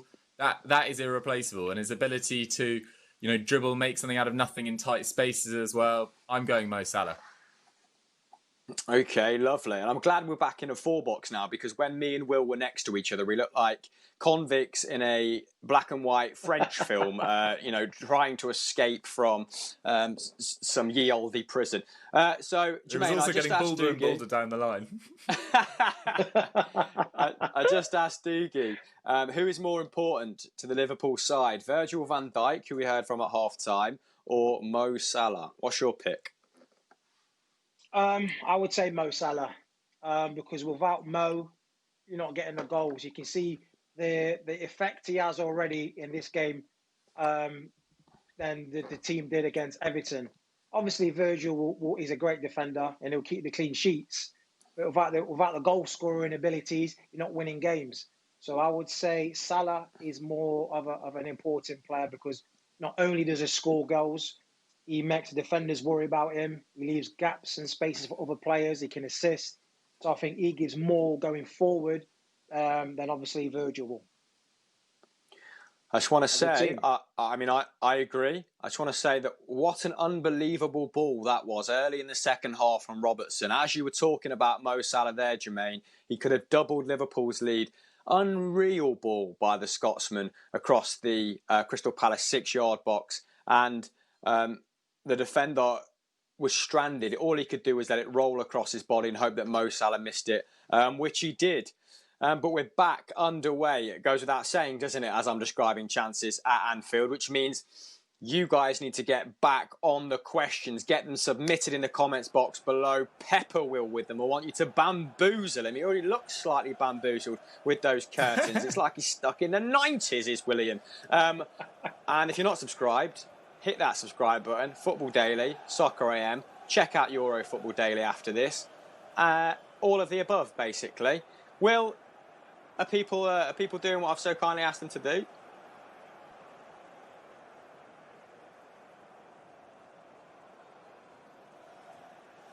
I don't know if that's just me, gentlemen, but I can't hear Will. Will, if you've disconnected your sound at half-time, then you need to leave and you need to come straight back in, because that is a picture pitfall we've all walked into.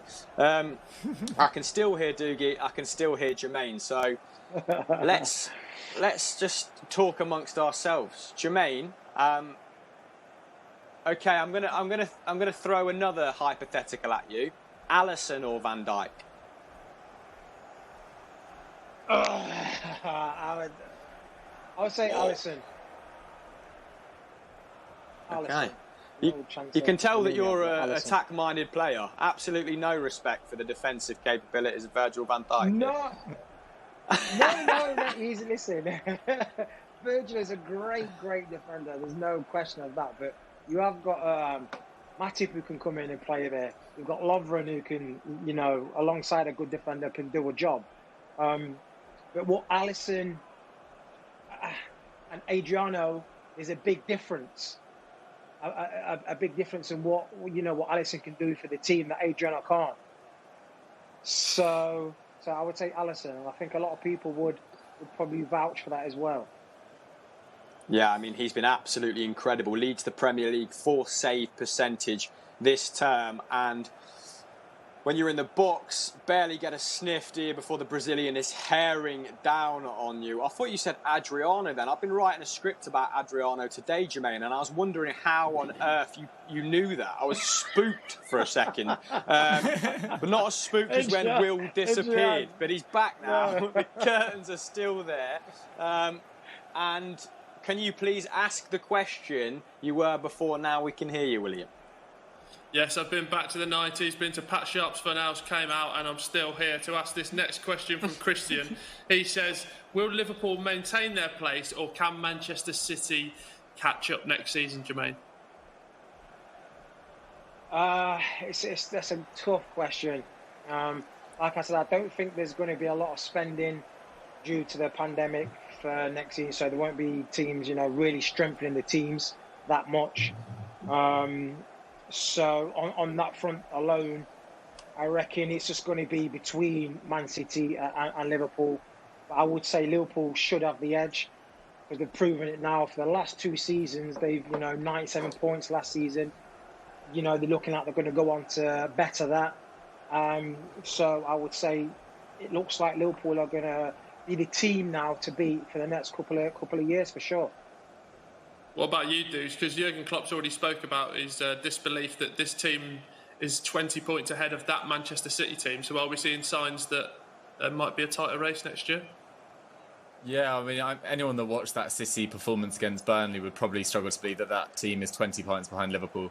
They are phenomenal on their day, just haven't been consistent enough. The issue for Man City going forward is this potential Champions League ban looming. How many of their potential targets, which they do need to get at centre-back, left-back, potentially as a winger to replace Leroy Sané, who looks like he's going to Bayern Munich. How many of those targets will want to go to Man City without Champions League football next year? To be honest, with that coming in, I mean, if they are banned from the Champions League, I can only see Liverpool winning the title for as long as Klopp is there, to be honest, because I think it will take Guardiola, say he buys 2 new defenders this summer, they'll take a certain amount to bed in. It'd be pretty unlikely to be able to topple this team that have only lost one of their first 30 games and have the best league record in top 5 league history to date. So, big ask. And Champions League ban is kind of paid to potentially a title race next year as well. Hamill, is there anyone we've not considered? Like, obviously we speak about Man City, but Chelsea, United, dare I say, Leicester, Wolves, anyone else? Ambitious in terms of Leicester and Wolves, although I'd love to see, a Midlands club do bits. Chelsea have definitely sped up the process of becoming a fully fledged Champions League club again. I think those young players, your Tammy Abrahams, Timo Werners, Pulisic, despite the fact they've played an awful lot of football, they will need time to gel together. Let's not forget that, we were prepared for Lampard to finish 5th or 6th this campaign because that was the job he needed to do. So we don't want him to become a victim of his own success, do we? With Chelsea finishing 4th and people going, that's not good enough. So Chelsea probably another season away. We're going to hear about the transfer ban live on this show, actually. No, in July, early in July, we're going to get the news. So that should be clarified, in a 2 or 3 weeks' time. But Doogie's right in saying that could be what the league next year rests upon, because there's a lot of players who won't want to miss 1 to 2 Champions League campaigns, being the age they are. And that's obviously going to shape how they handle the summer and who's willing to go to a club without Champions League. They can probably offset that with massive wages, true. Oh, absolute rasper there from Robertson. But yes, I do think it's... Manchester City aren't 20 points behind Liverpool. I would say the gap is probably closer to single digits. So yeah, I'm going to be a bit more positive than Dougie. I'm going to say it still be tight regardless of what happens off the pitch next year. Interesting. I think it's going to get very close. I just think you wouldn't want to scorn Pep Guardiola chasing after Liverpool next season, and even some of the performances since lockdown. And I mean, we might be having no fans until January next year. So Man City look like they've adapted to it quite well. And I mean, Phil Foden's already turning into a world beater at a young age as well, isn't he? For sure, great start from him. Jermaine, I wanted to ask you a question on a different note.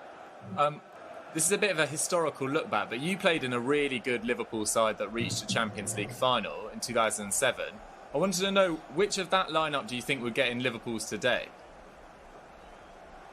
I would say Gerrard, Alonso, sure, them two. Mm-hmm. Alongside, who would you have from the current lineup? Is it Fabinho or Henderson? Probably Fabinho. I'd have Fabinho sitting, and then Gerrard doing the box to box, and then.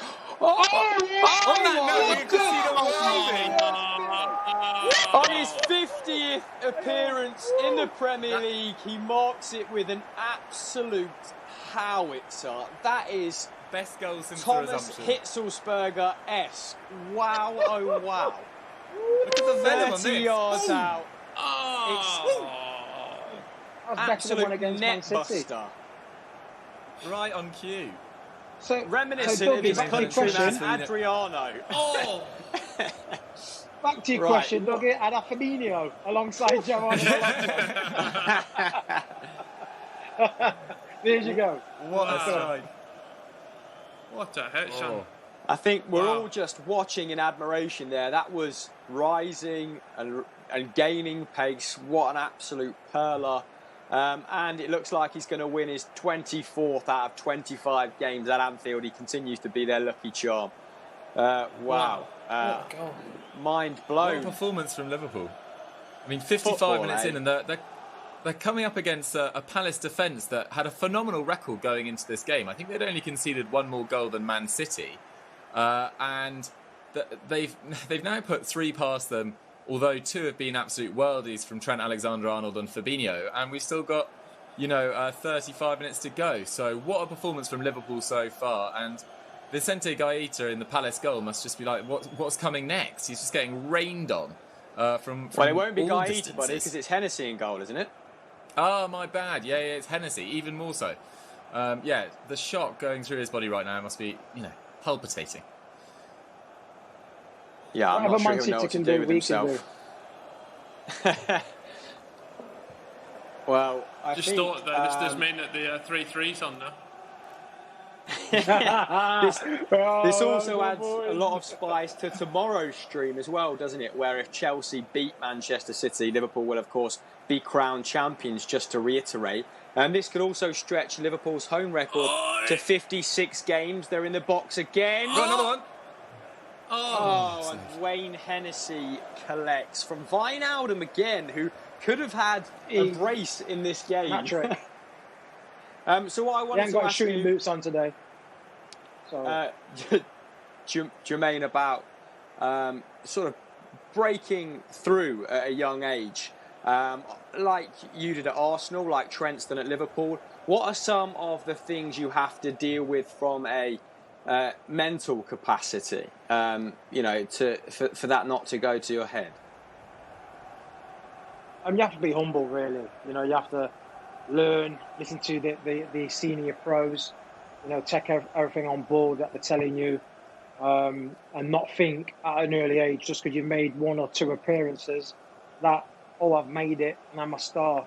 You've got to earn that right. You've got to, put in shifts, and earn the respect from the senior players, because that don't come just by making an appearance or making your debut. You've got to be, proven, putting in good performances and trying to stay in the team. So you've got to keep humble. Who was good for you? Then when you have... Who was good for you coming through? Thierry Henry, Patrick Vieira.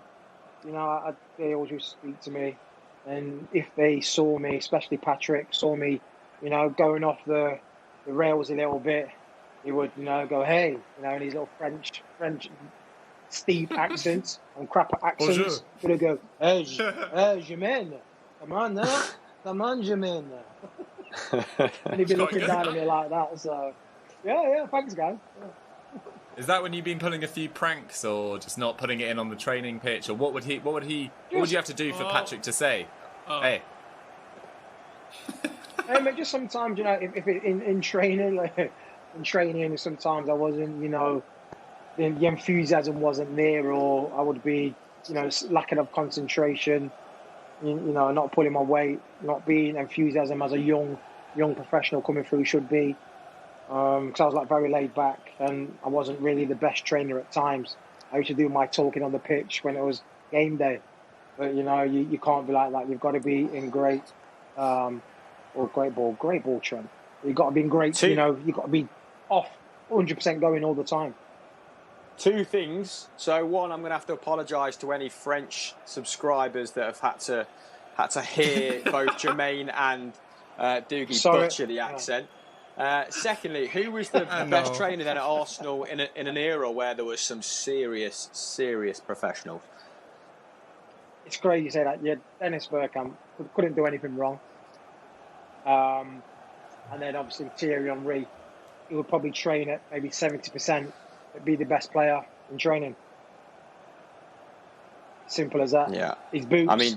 His boots. His Nike Vapors. Would it be tied? Would it be loose? But he was just the best player in training. You look at him thinking, how is that possible? You're not even ready to train yet. Your boot's not even tied. Oi. Feels a bit beside the point, I suppose, explaining why Henry and Bergkamp are the best trainers, doesn't it? Like what you're supposed to say. But at your time at Liverpool then, if there's a lot of Liverpool fans tuned in, you already mentioned a couple of names there, Alonso and Gerrard. What was it like entering the Liverpool camp after you'd established yourself as a senior pro? And who was, again, same question, who were some of the more relentless trainers? The obvious ones, really. It was Steven Gerrard. No matter what kind of session it was, it would be going 110%. If it's in a 5-a-side team, half of the time I didn't want to be in his team, because if you lost, it was like losing a Premier League match. Obviously, Jamie Carragher as well. He loved to put his boots in, put his foot in, get stuck in training games. And then obviously Torres. He was a machine. He's just, if he's in your team, he was happy. He was scoring goals for fun. What was it like, sort of witnessing Torres' demise then? Because he went from being, one of Liverpool's quickest players to 50 goals to a completely different player, shadow of his former self, following injury. Yeah, the thing is, when you're getting a bad injury, a long injury, it is hard to sometimes get straight back into the player you was. It takes a little bit of time, and it happened to me. I was out for 3 months, and I got rushed back, and I wasn't the player when I was in my first season, and it kind of made an impact on me on my up-and-coming games and starting and stuff. So it was great in the first year when he was there. It was magnificent to play with. The goals he scored, the pace he had, the strength. It was literally a cult hero. And it was sad to see that, his form did a little dip. And obviously when he went to Chelsea, he was half the player he was at Liverpool. So that's great. So as soon as he sold, that's it. Allegiance. Ties on. You're very cutthroat, Jermaine. I'm hearing we've got another price boost, and someone's feeling very optimistic upstairs. let's hope that this does come true because it means goals galore. And it is Liverpool to win 5-0, which is, the famous letter to the parents on FIFA. 5-1, odds accurate at the time of recording. Subject to change, of course, you have to be 18 plus to play along. But we just thought we'd throw that out there for you. Oh! No, I just thought we'd seen another unbelievable goal from Mo Salah, but we haven't. Will, let's have a few questions then, buddy. Yes, Jermaine, obviously you've been on the Football Social a few times. We've also... Oh, is that a replay? Oh, that's the replay. We've all been there. We've all been there. He's in again. No, we had Emil Heskey on a few times as well, and obviously he made the move from Liverpool to Birmingham. You made the move from Arsenal to Birmingham, but he said he could have joined AC Milan. Now, was there any big clubs that you could have joined before my beloved Birmingham? Not before the Birmingham. No, actually, no. It wasn't really. It was when I was at Liverpool. I had the chance to join Real Madrid, but for some technical reason it didn't fall through because the manager, it went above his head. It was a directors and the CEO making the decision. Wanda Ramos, the ex-Tottenham manager, was the manager at the time. He wasn't happy that the board went above his head. He spat his, threw his toys out of the pram, and then the deal fell through. So how close was this deal? Were you in Madrid? No, I got the phone call saying, right, we've agreed a deal. We've agreed the price with Liverpool. Just it was a transfer window. Just stay behind your phone. A couple of days when I was going, what's happening then? What's going on? And then obviously we ended up pulling the deal. So what difficult was that for you to? Sorry again. What time period was this for Real Madrid? Like, what sort of players were there? It was 2000. It would have been 2009, 2010, 2009, I think. 2009, yeah. I was in my last year of contract at Liverpool. What was that like for your motivation after that deal had fallen through? Was it difficult to pick yourself up after that? It was tough, but I was still at Liverpool, so I was still happy. I was still, in and out of the team. I mean, I had 1 year left on my contract, so I just wanted to put myself in a shop window, play as many games as I can, and see where I was going to go next. Fair enough. Yeah, and you of course tasted amazing. Spanish football eventually with Zaragoza, and then probably experienced the polar opposite with Tony Pulis's Stoke, right? So how hard was it adjusting to all these various managers' very different ways of playing? Yeah, so I've gone from the Spanish football tiki-taka to, get the rocket launchers out. But no, it was I was used to the Premier League anyway because I played there for my whole career. But obviously it was a little bit, like I said, the style of football was a lot different, so you had to get used to that, as quick as possible, really, style of play. But what he liked out-and-out wingers and get the ball in the box, the big man, for the big Kenwyne Jones at the time. So my job was kind of easy, really. Beat as many players as I could and put the ball in the box. Yeah, I mean, not a bad target man to aim for, Kenwyne Jones. Absolutely ruthless on his day. Sunderland legend. Double substitution there. I'm sure we'll confirm that via a graphic in just a second. I couldn't see it because my little thumbnail was covering the substitution. Just being transparent with all you guys at home. These are some of the technicalities we have to deal with behind the scenes. Kiarte off, I think Milivojevic on. I'm surprised he wasn't starting. Maybe that was fitness related. Henderson has also come off. Right. I mean, how do you move on from Stoke and Real Madrid being within 2 minutes of each other in a conversation? I think we're going to have to go, to Social Corner and take a break, Will. Yeah, well, let's pick up on Real Madrid and Barcelona because FA2468 says, do you think Mo Salah will be clambering for a move for Real Madrid or Barcelona, or is Liverpool now the pinnacle in club football, Jermaine? I can't see why you want to leave Liverpool. For the past 3 seasons now, he's been one of the top goal scorers. He's winning trophies. He's now potentially, he's going to win the league. He's won the Champions League. Why does he want to risk that? I get Real Madrid is a fantastic and glorious team that everyone probably want to play for, but he looks settled. He's finding himself now at Liverpool. Probably got a great relationship with Klopp. I couldn't see him wanting to leave, really. Not now. Dude, what about you? Do you think we'll see Mo Salah in a Liverpool shirt next season? I 100% think so. I mean, the money it would take to get Mo Salah out of Liverpool would be absolutely eye-watering. I think you'd be looking at 150 million plus, to be honest, for his form for not just this year, not just last year, but the year before that as well, when he broke the Premier League goal-scoring record for a single season. And to be honest, I know Liverpool didn't go that well this year in the Champions League, obviously losing to Atletico Madrid in the last 16. But I think you've got a much better chance of consistently challenging for trophies at Liverpool than you do at the current Real Madrid side, which, whilst very solid defensively, have struggled going forward this year on occasion. So I think he'll stay put. Oh, what a ball. What a ball that is. What a ball that is. Please. Oh, lovely goal. Sadio Mane, the scourge of Crystal Palace, his goal scoring form continues against the Eagles. I told you. He's got Jermaine on his feet. That is 9 in 11. What a ball from Mo Salah, Jermaine. Oh, he's on. Oh, it's a fantastic ball.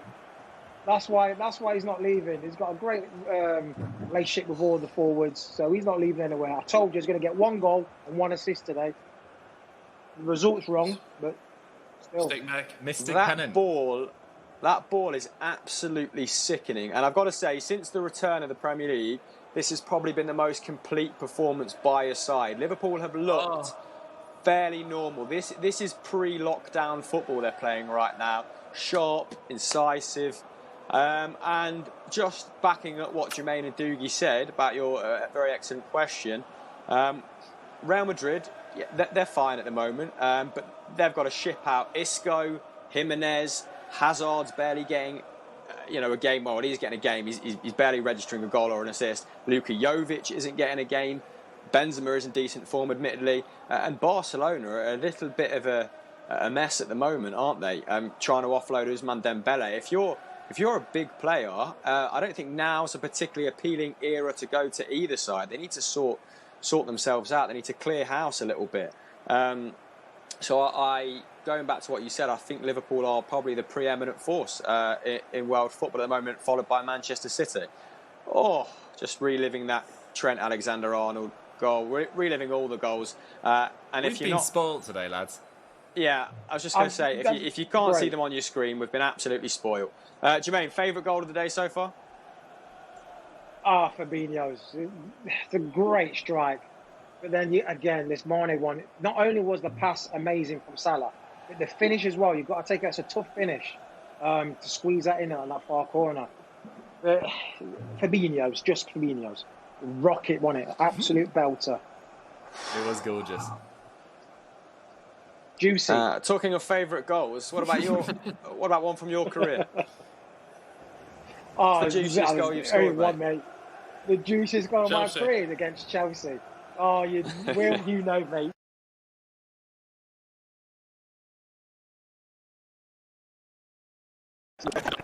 Chest it down, beats the defender, volley on the sort of angle, top bin, see you later. No chance. Take care. You like missed a tickle then, Will. You're like, arms are all over. All right, players resume. We're 72 minutes in, 18 minutes left. To get your questions in to Jermaine Pennant and to Doogie Critchley, of course. Make sure you subscribe if you've just tuned in and you're new to the channel. And yeah, let's enjoy the last 20 minutes together. So, Will, how can the guys get in touch? Yes, get your questions in on the stream. I've got it right up in front of me. And if you want to get involved on Twitter as well, we'll get them up on the screen at Football Daily, at SoccerAM, using the hashtag TFS. Very simple, really. Just get your questions in and we'll ask them. There was one here I missed from the first half, which looks a little bit crazy now. I won't criticise all questions. It's from Queenie. She says, is Roy Hodgson potentially on for manager of the season? We all know he's not, but who is your manager of the season? Oh, Jermaine, we'll start with you. Manager this season, I've got to go on. Look, you're not going to sound biased, but I'm going Klopp. You know, you're 20 points clear of Manchester City, guys. Yeah. There you go. There you go. that's all you're getting. There you go. That's all you're getting. There you go. That's all you're getting. The answer. It's a pretty solid argument. Dude, what about you? Yeah, I mean, it's a pretty solid argument. I mean, I would have, pre this sort of drop in form, I think Chris Wilder would have been in with a shout. I think most people were tipping Sheffield United to go down, at least I was, before the season started, but they've been absolutely superb. But, you know, if they finish off, you know, mid-table, you probably wouldn't give him Manager of the Year. I think Brendan Rodgers deserves an enormous amount of credit for getting them in a great shape to go through their ups and downs and still hopefully secure Champions League football. But I'm with Jermaine. Definitely, it's got to be Jurgen Klopp. I mean, this is a record-breaking season, most likely. Liverpool have just been absolutely untouchable. And, the big German, the floppy-haired German with those fantastic teeth definitely deserves it. Hamill, is a second-place shout not bad for Frank Lampard? Because I don't know about you, but I had them low down for my predictions for this season. But he's done wonders with that Chelsea team. Yeah, like I said earlier in the show, I thought 5th or 6th would be representative of sort of where they were as a club. Minamino just being subbed on, by the way, and Nico Williams, just to keep you updated. I think it had, you know, Nuno Espirito Santo or Chris Wilder, had they won a cup, or if they win a cup, they might be an outside shout, just to give you another option that isn't Jurgen Klopp. But if Liverpool go on to break Manchester City's points haul, you know, most victories, full stop. I think there's still 8 or so. I might be misquoting the stat. Records left available for the club. If they break all those records, like, it can't be anyone else. But yeah, there's a tier of managers, isn't there, who are very unfortunate to not be in the conversation given the seasons they've had. Agreed. Really good question. Jermaine, I'll have to get my 1 minute of Birmingham City talk in. Who should be the next Birmingham City manager? Because Chris Hughton's favourite. I want him back. Top bloke. Never met him. But who do you see as the next Birmingham City manager? I'll give it Chris Hughton. He's a great bloke. I know him. Done a few things with him as well. And, you know, he knows his football. You know, every team he's been at, he's actually done quite well. He's done well with Brighton. You know, him getting a chop there was a bit weird and unlucky for him. So he's a good manager, and he does seem to do well, like I said, at teams that, and especially in the Championship. He's been there, he knows a lot about it, got good pedigree in that league. So I think, Chris Hughton is a great shout, and give him a chance. Jermaine, I asked Jose Enrique this. He said he knew Chris Hughton. Will you text Chris Hughton personally and tell him to come to Birmingham for me? If you want me to, then yeah, no problem, mate. You know, Thank you. I like to take my friends out, so of course will, mate. Cheers, mate. It's Blue Nose, Blue Nose and all that. I'll help you out, pal. No problem. Thanks, mate. Get on the blower. Lovely. We'll get that signed and sealed then by tomorrow morning. If I just write that down now, that's good for you. Cheers, Jermaine. Chris Hughton, Birmingham. Chris, Birmingham. What are you saying? Do you fancy it? Thank you, mate. Let me know. Well, my work here is done now. Same pal. Yeah, come on. Oh, thanks, Jermaine. Oh, thank you. That's not 1 minute now. But I think that was 2 minutes. Oh, good stuff. Good stuff. I mean, Will's persistent, if nothing else. So, good stuff, Will. Wouldn't be a Football Social without you hijacking it for your own agenda, mate. And I've got a lot of time for it, a lot of admiration. Diggy, how's the game unfurled in the last 5-10 minutes? You know, we've not had a goal, mate. What's going on? Yeah, I mean, slightly slower pace from Liverpool. No goals in the last 5, but yeah, they're still knocking around comfortably. I imagine possession is still comfortably over 70% for this half, like it was in the first half. I mean, we barely touched on it, but Wilf Zaha going off in that first half for Max Meyer, that is not a like for like when you're trying to play on the counter attack in particular. So Crystal Palace have lost their main threat, and it's been a walk in the park for Liverpool. But having said that, compared to the Everton performance on Sunday, it's chalk and cheese, really. After a 3-day recovery, Liverpool have just looked absolutely excellent, so full credit to them. Yeah, and Nico Williams picking the ball up there very deep into the Crystal Palace half. Just a very clear sign of how deeply embedded the visitors are now. They are just leaving. Just one defender at the back, Liverpool. It's an absolute thrashing in every sense of the word, isn't it? Okay, let's go over to social corner then. Oh, look at poor Roy Hodgson. Looks sad, doesn't he? Sad, isn't it? Yeah, Chris, lots of questions flying in. Thick and fast. Use the hashtag TFS at SoccerAM at Football Daily. Doug, I'll start with you on this one. Thiago Silva's announced he's leaving PSG. Would he fit any Premier League clubs? Good question, Will. Obviously, an incredible career at PSG. So experienced at 35, I believe he is as well. Been captaining them for years. I saw him linked with Everton a few months ago. And I feel like that would be the most likely fit of him. I also saw him linked to Arsenal. I don't think that's a long-term option for Arsenal, and he won't come cheap in terms of wages either. So if Everton wanted some experience alongside Holgate, Keane and Mina, because they do really need a fourth centre-back, then potentially Everton. Amel?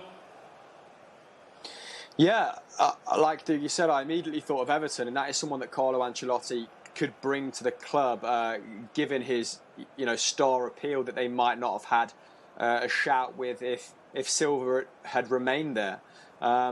So it would be a bonus for Everton, despite him being 35, 36 years of age. Yerry Mina has been consistently injured since joining from Barcelona.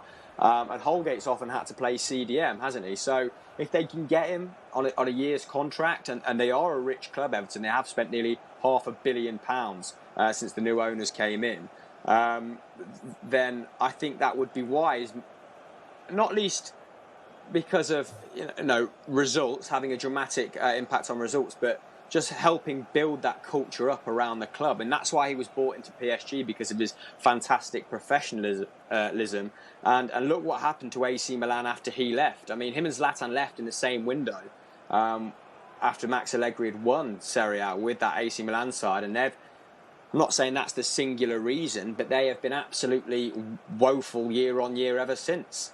Losing great pros like him. So I think Ancelotti at PSG, he was asked to build the winning culture. I think he would have been given the same instructions at Everton, and why not get someone in like him at this point? I think if money's no object, fine, absolutely fine. But I don't. By that same token, I don't think an out-and-out top six side paying him 120 to 150 grand a week is the best use of their cash. Don't know what you think, Jermaine. Where would you like to see someone like Thiago Silva enjoy the final years of an illustrious career? Well, if you just gave David Luiz 120 or 100 plus a week contract, then you can give Thiago Silva one, 100%. He's a proven world-class defender. You don't see mistakes. Solid, great, being a great advocate for Brazil. And who knows, he might even help David Luiz to find some form or a player that he was once at Chelsea. Because in early years, again, like I said, I did really thought David Luiz was a good player. So I would, I wouldn't put it past Arsenal, but Arsenal to get in, because their defensive woes at the minute, leaking goals, losing games. I think they need to, maybe for a year or so, just ease sturdy again and then rebuild slowly. It's got to start from the back. So why not Arsenal? If Everton can do it, so can Arsenal, because at the minute, Arsenal and Everton 8 million miles apart.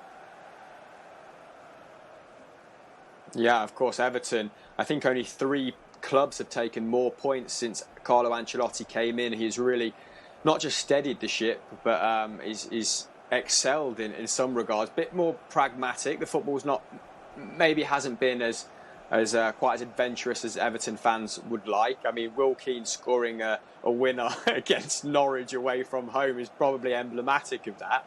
But they are creeping up the table nonetheless, and it'll be interesting to see what power he still wields in the transfer market with those stars, those aforementioned stars available at Real Madrid as well. We could see some very interesting transfers at Goodison.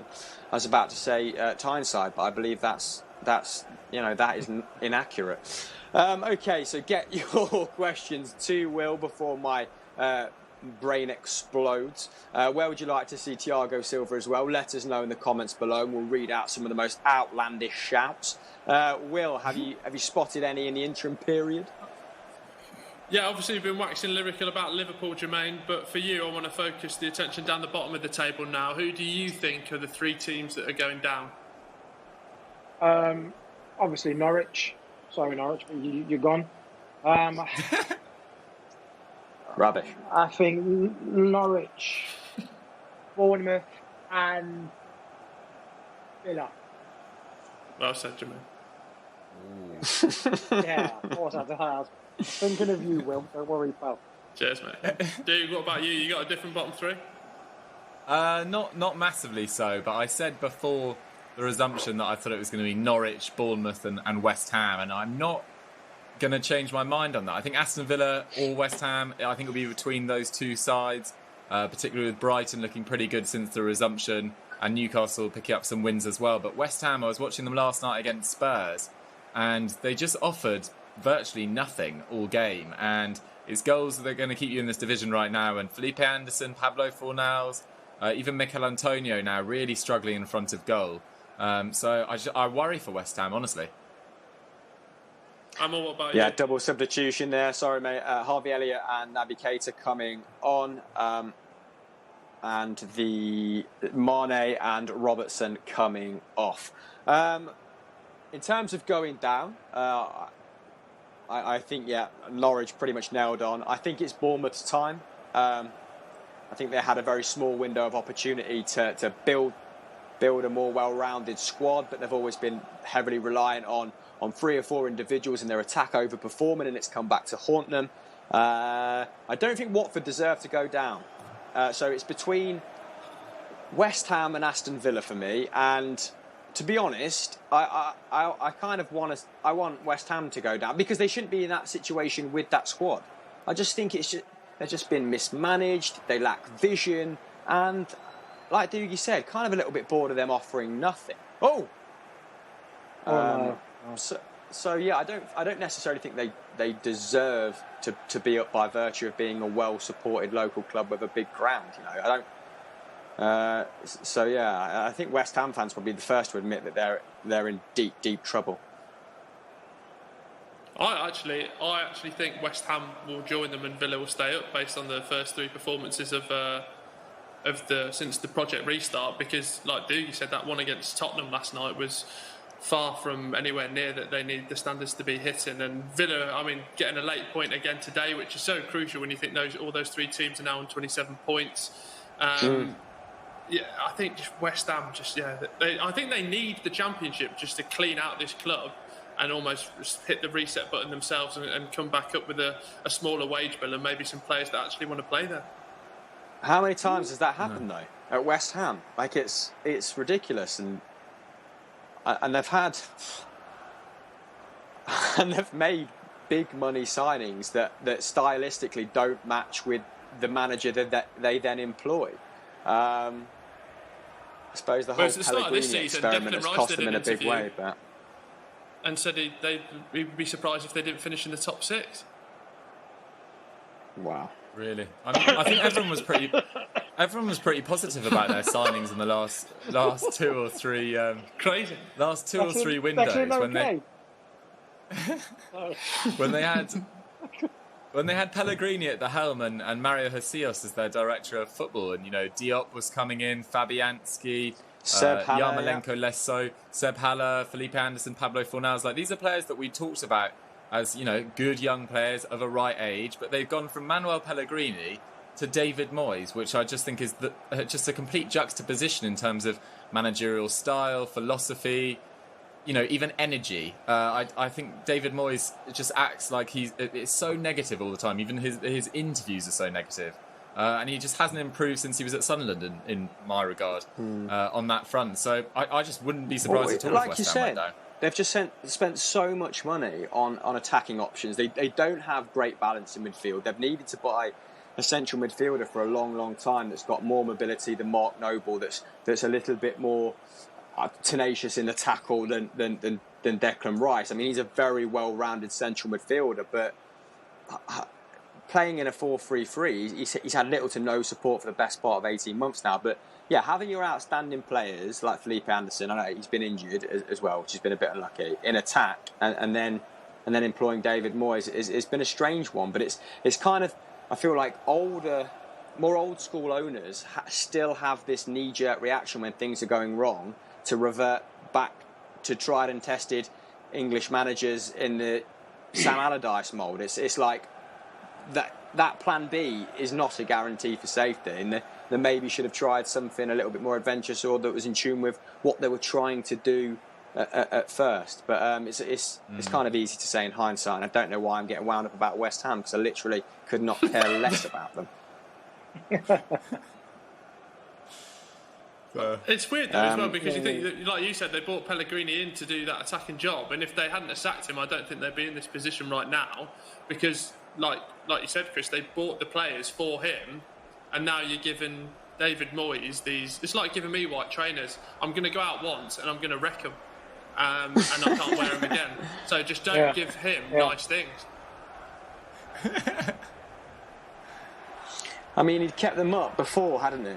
But this is what I mean. If that's your plan B all the time, it's going to catch up with you. And I just feel that other clubs in and around, that area, like Brighton, have been far more adventurous. They've been far more consistent in their vision and their way of playing. Even since Graham Potter's come in, that they've clearly trusted his way of playing, even throughout the bad patches. And it's across the course of the season, it's probably going to serve you better than bouncing from one manager to another. But that's a great question. Jermaine, do you have anything to add? Because I see you nodding. I would say that the game now is evolved so much and so quickly, and the managers that we're talking about, your Sam Allardyce's, your Moyes, are still kind of stuck in the old ways of playing football and staying in the league, just to be safe. So when West Ham have appointed Moyes, it's nothing to do with what players we've got. It was about just try and keep us up. The players they've got, you need a manager who's going to be, expressive with your players. Otherwise, you're not going to get the best out of your team. It's not going to work. There's a great through ball here. It's going to be 5. It is. No. Oh, young. Oh, would have been nice to get 5. Nearly 5 at Anfield. Would have been nice. That was a great ball. Was that Williams from defence? Sorry, I didn't see that. I just missed it in the build-up. Minimal. I think it might well have been. Oh, was it Minamino? Nice one. No, so I've got a quick quiz. I've got a quick quiz for you boys. Is this as the clock ticks down? Of course, no chance of a Crystal Palace comeback. We might see a 5th goal, and that prize boost might come in. But please play along at home as well. And if you get it correct, then Will shout you out all the way from the depths of the comments. Okay. So Mane has now scored in 6 consecutive Premier League appearances against Palace. 9 other players have scored in 6+ consecutive Premier League apps versus a single opponent. Okay, so 9 other players have also scored 6 times in 6 games against Premier League opposition. Can you name those players? There's going to be some obvious ones that will get you off to a good start. Kane. Oh. Harry Kane has done it against Southampton, correct? Aguero must have. Yes, that's surprisingly, no. I didn't say Aguero. If anyone in the comments gets the team as well, then we'll follow you on all your social media channels. Thank you, Chris. Thierry Henry must have. Thierry Henry is not down there, but you are. What is this list? Premier League top goal scorers, just as a way of starting. Rooney. Andy Cole. No, to both. Wow. What is going on here? Teddy Sheringham. So I'm going to go more. Torres. No. I'm going more niche. As Lukaku. Yes, Lukaku against West Ham. That's maybe what prompted this question. He used to decimate West Ham when he played against them, didn't he? 7 goals he got, in fact, against West Ham in his many appearances.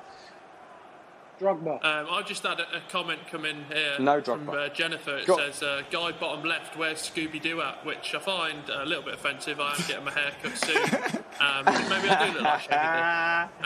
Luis Suarez? Luis Suarez is not one. Right, I'm going to give you a couple. Yeah, so we've got RVP against Stoke. He scored in 8 consecutive games. A shame you didn't get that, Jermaine, to be frank. And Jimmy Floyd Hasselbank against West Ham. So if you can get another couple, then that's it. We've got a quiz done and dusted. Just as well do that, I'd like to give a bit of credit to Nico Williams as well. He's had a really good cameo. Shearer is correct, and well worth flagging Neco Williams' appearance. Love that. Dwight York? No, I'm afraid not. Right, you've timed out, lads. That's it now. I think you're missing Mahrez, Giroud, and that's possibly it, actually. So we didn't do too bad against Sterling as well. That is full time. The result was so convincing that we even managed to squeeze in a quiz there at the very end, at the death. Mo Salah back in the team sheet, back on the score sheet, and we were treated to a gluttony of goals today. Let's go to the table. Let's wrap this bad boy up. Okay, so Juicy. Liverpool, there we have it. If Chelsea do them a favour tomorrow, they wrap up the title. And of course, they are on course at current to break 8 more records. Well, they're still available even. All right. Crystal Palace remain in 9th. Gentlemen, any observations you'd like to make about the top half in the Premier League? Anything that's a talking point for you boys? I think Liverpool have got a great chance to win the league this year myself. Right, we're not going to... Yeah. Oh, Shaggy bottom left is he stole the limelight there. Right.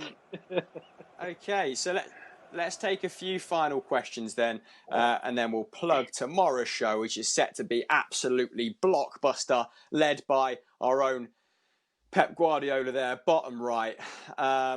Will, over to you. Yeah, obviously Chris spoke about it. A huge match tomorrow, Jermaine. But what do you think the score will be? Is it wrapped up? Do you know what? The way Man City have been playing in the last 2 games, 8 goals in 2, it's hard to see them slipping up. So I don't think it's going to be, all done and dusted just yet. We're going to need another game, like another victory to tie it. I think Man City were going to do the job tomorrow. What about you, Duke? Because Chelsea have looked good on the restart. Yeah, they have. I mean, it took them a while to break down Villa, but then Christian Pulisic with a good impact from the bench. But the worry for City is that Aguero's now out. I mean, he had to go over to Spain to visit Dr. Coolgat, the knee specialist, for surgery. So he's now out. So big opportunity for Gabby Jesus for those run of starts that he's been looking for ever since he really joined City. But yeah, for me, I can only see a City win, but I think it'll be tight, maybe 2-1. Doogie, I thought you said Dr. Coolcat then, and I was going to say, please do not let a man called Dr. Coolcat operate on your knee, Gabby Jesus. That is fraudulent. I smell a rat. That's a recipe for disaster, yeah. One more question, Will. So you're going to have to pick an absolute worldie to end this show on. Let's finish on a negative. That's what I like to do. We'll go to you, Jermaine, first. From Easy Pal, he says, will Arsenal finish in the bottom half? Yes. Yeah, Play David there we Luiz. Didn't see that coming. Right, I think David David Luiz has made a new enemy on this stream in the form of Jermaine Pennant.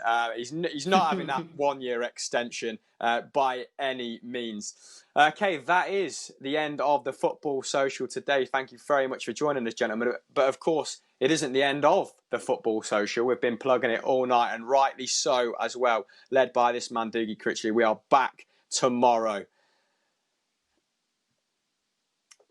There we have it. Chelsea versus City at Stamford Bridge, 8 p.m. Soccer M and Football Daily's YouTube pages. I'm going to start saying Football Daily first. Whoever does these vizzes, I'm going to have a word. No, only kidding. Right, so please join us for that. It's going to be absolutely superb, and we have a very special guest for you. And you might as well guess who that guest is in the comments, and maybe we'll have a look tomorrow and see if any of you have cracked it. Thank you very much for joining me. Like I said, gentlemen, it's been an absolute pleasure as always. Thank you very much for tuning in at home. Shout out to our technical team behind the scenes, but yeah, that'll do. And me and Will, clearly we need to communicate more on wardrobe moving forward, because this has been an absolute visual splendour. Okay, that's it. Take care. Goodbye, everyone. Goodbye, gents. Goodbye.